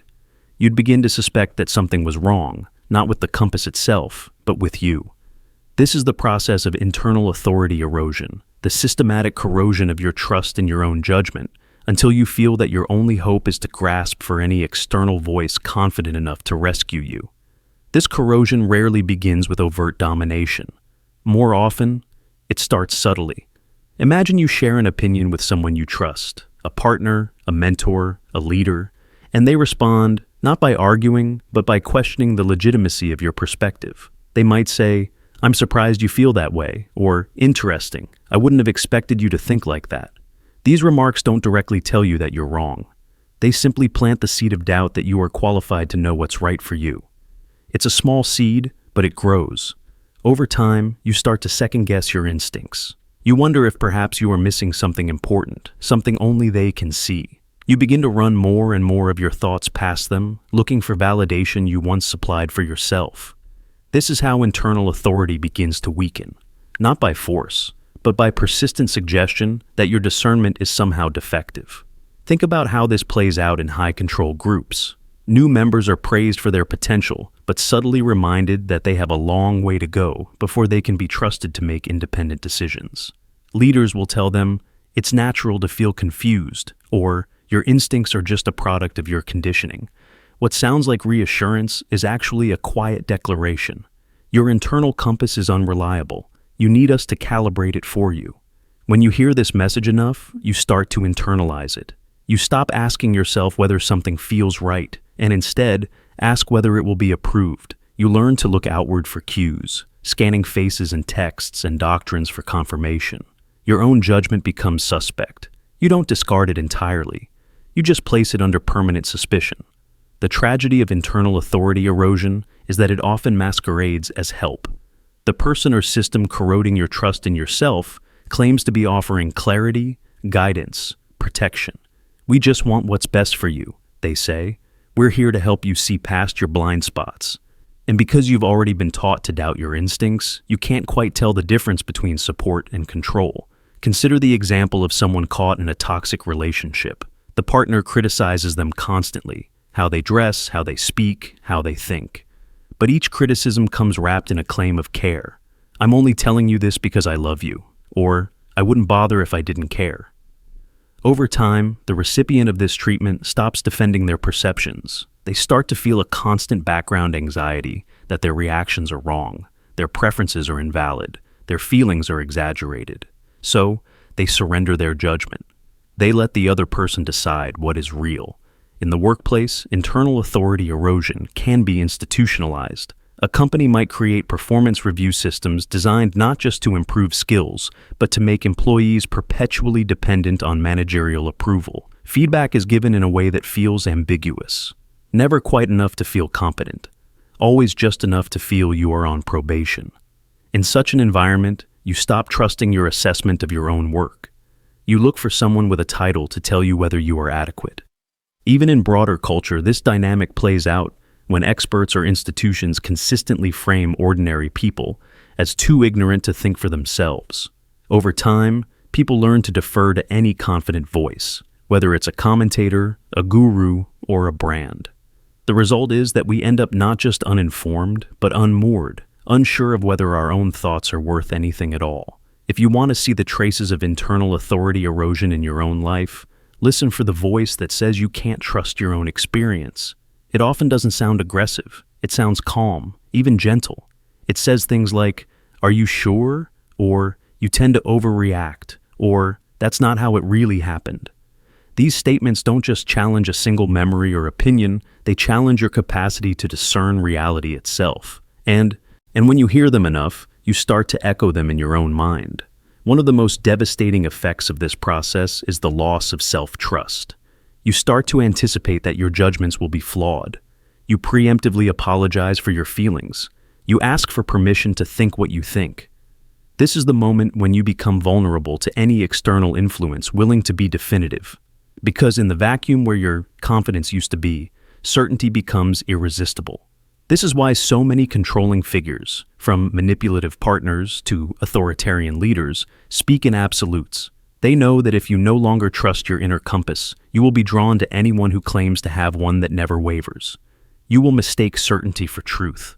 You will give your allegiance to whoever can promise that you will never again have to feel the ache of doubt. But there is an antidote to this erosion. It is the slow, sometimes uncomfortable practice of reclaiming your own perceptions. It begins by noticing when you defer reflexively, when you silence your intuition before it even fully forms. It requires learning to sit with the uncertainty of your own perspective and resist the urge to outsource it. Rebuilding internal authority doesn't mean you never accept feedback or guidance. It means you weigh it against your own sense of what is true, rather than replacing your judgment with someone else's. Imagine what it would feel like to trust yourself again. To know that your impressions, your conclusions, your instincts are not inherently defective. To realize that you can make mistakes without those mistakes becoming evidence that you must surrender your judgment forever. This is not arrogance, it is sovereignty. It is the quiet conviction that while others may have insights you lack, no one else can be the final authority on your experience. When you reclaim that trust, you become harder to manipulate. You are less seduced by voices that speak in absolutes. You can hear guidance without feeling compelled to obey. You can consider critique without immediately assuming it is more accurate than your own discernment. And you can stand in the unsettling, beautiful space where your own compass is enough. In the end, internal authority erosion thrives on the belief that you are too flawed to chart your own path. The moment you recognize that belief is learned, not innate, you begin the work of dissolving it. And in that moment, you remember that your judgment, imperfect though it may be, is still your most reliable guide through the labyrinth of your life. Surrender conditioning patterns. Imagine that surrender is not always a conscious choice, a moment when you decide to release your resistance. Imagine instead that surrender can be trained into you, not as a deliberate act, but as an automatic response woven deep into your nervous system. This is the reality of surrender conditioning patterns. Teaching your body to relax into compliance whenever certain phrases, tones, or rhythms are used, no matter how harmless or gentle they appear on the surface. Think about a time when someone's voice alone made you feel safe, a parent humming you to sleep, a partner whispering reassurance, a teacher praising you softly. Those sounds became anchors. They bypassed your intellect and spoke directly to the part of you that decides whether the world is safe or dangerous. Now imagine what happens when this mechanism is deliberately shaped over time. You are taught through repetition that certain words or tonalities mean it is time to yield, to trust, to let go. The conditioning is so subtle that you never notice when the reflex takes root. You only notice how easy it feels to surrender when you hear the cue. This training doesn't require force or threats. It relies on the biology of your own body, your natural desire to conserve energy, to avoid conflict, to find comfort in familiarity. Each time you respond to the trigger with relaxation, your nervous system strengthens the association. Over weeks and months, the link becomes automatic. A certain phrase, maybe something as simple as "just breathe," spoken in the right tone, can switch off your skepticism, your vigilance, your will to resist. You experience this as relief, as peace. But beneath that softness lies a deeper lesson. Surrender is no longer a choice you make. It is a reflex someone else installed. Consider a simple example. You're in a room with warm lighting, gentle music, a voice guiding you to relax. The first few times, it feels benign, even helpful. You learn to associate these conditions with safety. But then, new instructions are introduced, not overt commands, but subtle directives to trust, to accept, to agree. You might think you are still in control, but your body has already begun to respond before your mind catches up. The tone alone is enough to trigger the surrender pattern. You find yourself nodding, even when something inside you wonders if you should hesitate. This process can be scaled beyond the personal. Entire groups can be conditioned to yield to authority through carefully choreographed experiences. Think of collective rituals, shared recitations, repetitive chants, soothing affirmations spoken in unison. These practices are powerful precisely because they combine sensory cues with emotional vulnerability. Over time, the boundary between personal will and collective suggestion dissolves. You feel you are choosing to comply, but you are simply rehearsing the surrender you have practiced so many times before. Surrender conditioning. Patterns are especially effective because they don't announce themselves as manipulation. They arrive as care, as guidance, as benevolent coaching. You don't question the process because it feels good, it feels right, it feels safe. And in that safety, your defenses drop. Your body learns that yielding is easier than questioning, that softness is more rewarding than resistance, that compliance feels almost like love. This conditioning doesn't always require words. Sometimes it is only a tone, a low, resonant voice that speaks with just enough authority to sound trustworthy. Sometimes it is a rhythm, a repeating cadence that lulls you into a trance. Your rational mind might still be active, but it becomes an observer rather than a participant. You hear the words and think, I can still decide. But the decision has already been shaped by the way your body has learned to react. Imagine walking into a familiar place, a therapy room, a classroom, a training space, and feeling your shoulders drop the moment you hear the first phrase. Your breath slows. Your gaze softens. You believe you are preparing to learn or to heal, but you are also preparing to surrender.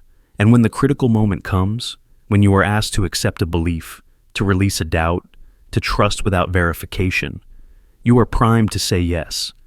This is not an accident. It is the culmination of countless small rehearsals, each one strengthening the pathway that links voice to submission. Each time you obey without reflection, the pattern deepens. Each time you relax on cue, you teach your body that surrender is safer than resistance. Over time, the pattern becomes so familiar that you stop noticing it altogether. You might wonder if there is any way to protect yourself. The first step is to become aware of how you respond to tone and repetition. Notice when you feel an automatic wave of relief in response to certain phrases. Ask yourself whether that relief is earned by the content or simply triggered by the sound. Learn to separate the feeling of safety from the act of trusting. They are not the same, even though they often arrive together. It is also vital to practice staying present when you feel the impulse to yield. When someone speaks in that practiced soothing tone, pause before you respond. Take inventory of your body. Are you choosing to relax, or has the decision already been made for you? Are you consenting freely, or is your body following a script it has rehearsed too many times? Surrender is not inherently wrong. In the right context, it can be healing, even necessary. But when surrender becomes a conditioned reflex, it is no longer a gift you offer. It is a lever that can be pulled by anyone who knows where to press. And in that reflex, you lose something irreplaceable, the freedom to decide when and to whom you will yield. As you move through your life, pay attention to the phrases that disarm you, the voices that make you feel small and safe all at once. Recognize that even the gentlest suggestions can be tools of influence when repeated often enough.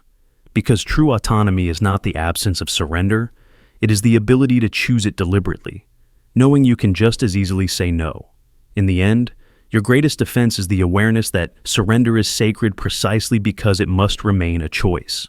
When you reclaim that choice, no pattern, no tone, no carefully crafted phrase can strip you of your sovereignty. And in that knowledge, you remain free. Identity, gravity wells. Imagine you are drifting freely through space, untethered, unconfined, able to glide between possibilities. Each star you pass is a version of yourself, the skeptic, the lover, the builder, the dreamer. You can see them all and feel their gravity in equal measure. But then, slowly, almost imperceptibly, you start to feel a stronger pull from one of those stars. A particular identity begins to glow brighter, exerting an invisible force that draws you closer each time you glance its way. You tell yourself you are only visiting, that you will explore and then return to your broader sky. But what you don't realize is that you have already entered its orbit. This is the essence of an identity gravity well, a chosen persona so dense with meaning, so saturated with confirmation and reward, that it becomes nearly impossible to escape, no matter how many alternative truths you glimpse along the way. It doesn't begin with a sudden collapse. It begins with curiosity. Maybe you are praised for being a certain way, resilient, compassionate, ruthless, visionary. Maybe you're told that this quality is rare and precious, that you alone embody it. At first, you feel flattered. Then you start to feel responsible for living up to it. And finally, you begin to feel afraid of what would happen if you let it go. That fear is the moment the gravity well is born. It pulls at you every time you consider stepping away. It whispers that if you drift too far, you will become nothing at all. Consider someone who begins to define themselves as a survivor. They have overcome genuine hardship, trauma, loss, betrayal, and for a while, this identity empowers them. It gives them strength and coherence. But as time passes, everything they experience becomes proof of the same story. Every challenge becomes a fresh confirmation that they are, above all else, a survivor. Slowly, the gravity well deepens. If they encounter joy, or security, or peace, it feels unrecognizable, like a foreign language they no longer speak. Even if they glimpse other parts of themselves, creativity, curiosity, wonder, they cannot reach escape velocity. The pull of the survivor identity is too strong. It promises significance. It promises clarity. And it warns, quietly but relentlessly, that without it, they would be nothing. Think about how social systems reinforce this phenomenon. Institutions, communities, and industries thrive when you anchor yourself to a fixed identity. Political movements tell you who you are and who you must oppose. Companies sell you lifestyles that promise to complete you. Even your peer groups learn how to reward you for playing a particular role. Every like, every compliment, every nod of approval is a gravitational push, keeping you in the same orbit. If you dare to contradict the persona, the approval evaporates. You start to feel a vacuum, an unbearable emptiness that draws you right back to the familiar pull. This is why the gravity well is so hard to see. It feels like authenticity. You think you have finally discovered your true self. You tell yourself you are simply living your purpose, but in reality, you are circling the same fixed point, unable to remember the freedom of drifting. The most frightening part is that your other identities don't disappear. You can still see them, shimmering in the distance. You might even reach out, trying to touch them. But the well is always there, an undertow pulling you back whenever you begin to stray. Imagine a person who becomes known for their intelligence. From childhood, they are praised for every demonstration of cleverness.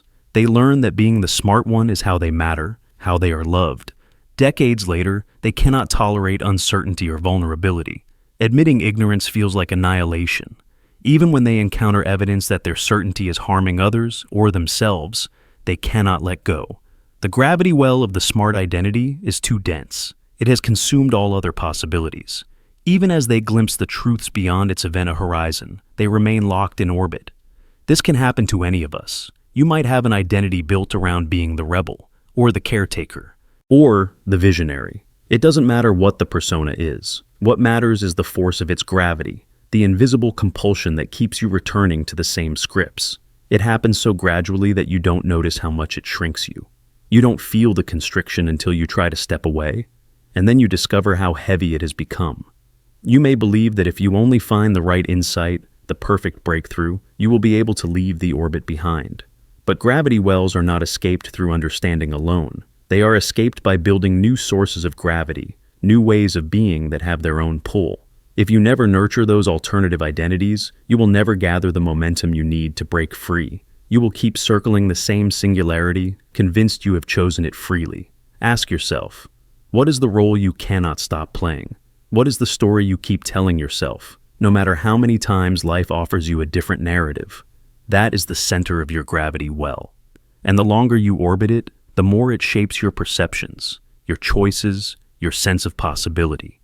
You start to believe that every truth must be interpreted through its lens, that every emotion must confirm it, that every connection must validate it. This is how an identity becomes your prison, because in the end, the most dangerous thing about an identity gravity well is not that it keeps you tethered, it's that it makes you forget you were ever free. It blinds you to the simple, quiet truth that you were once many things, and you could be many things again. The well convinces you that you are only one thing, and that everything else is a threat. And by the time you glimpse the vastness beyond it, you no longer remember how to reach it. You are left circling a single star, believing it is the entire universe, while the rest of you drifts in the dark, waiting for the moment you remember that you were never meant to orbit anything forever. Memory mosaic construction. Imagine sifting through a box of old photographs. Each picture is vivid in detail, the colors sharp, the expressions unmistakable. But as you lay them out to recreate the story of your past, you notice something unsettling. Certain images are missing. Gaps appear in moments you thought you remembered clearly. And yet, when you step back and look at the mosaic, it feels complete. This is how memory mosaic construction operates, by carefully arranging fragments of truth to form a convincing narrative, while crucial pieces are withheld so you never see the whole picture. At the heart of this phenomenon lies your brain's need for coherence. Human beings are storytellers by nature. When memories are incomplete or contradictory, the mind rushes to stitch them together into a seamless account. This instinct to close gaps is what makes memory mosaic so persuasive.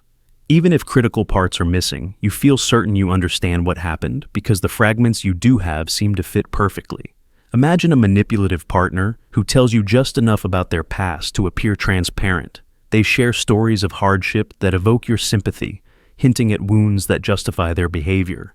But they leave out the moments when they inflicted harm on others, or the times their struggles were of their own making.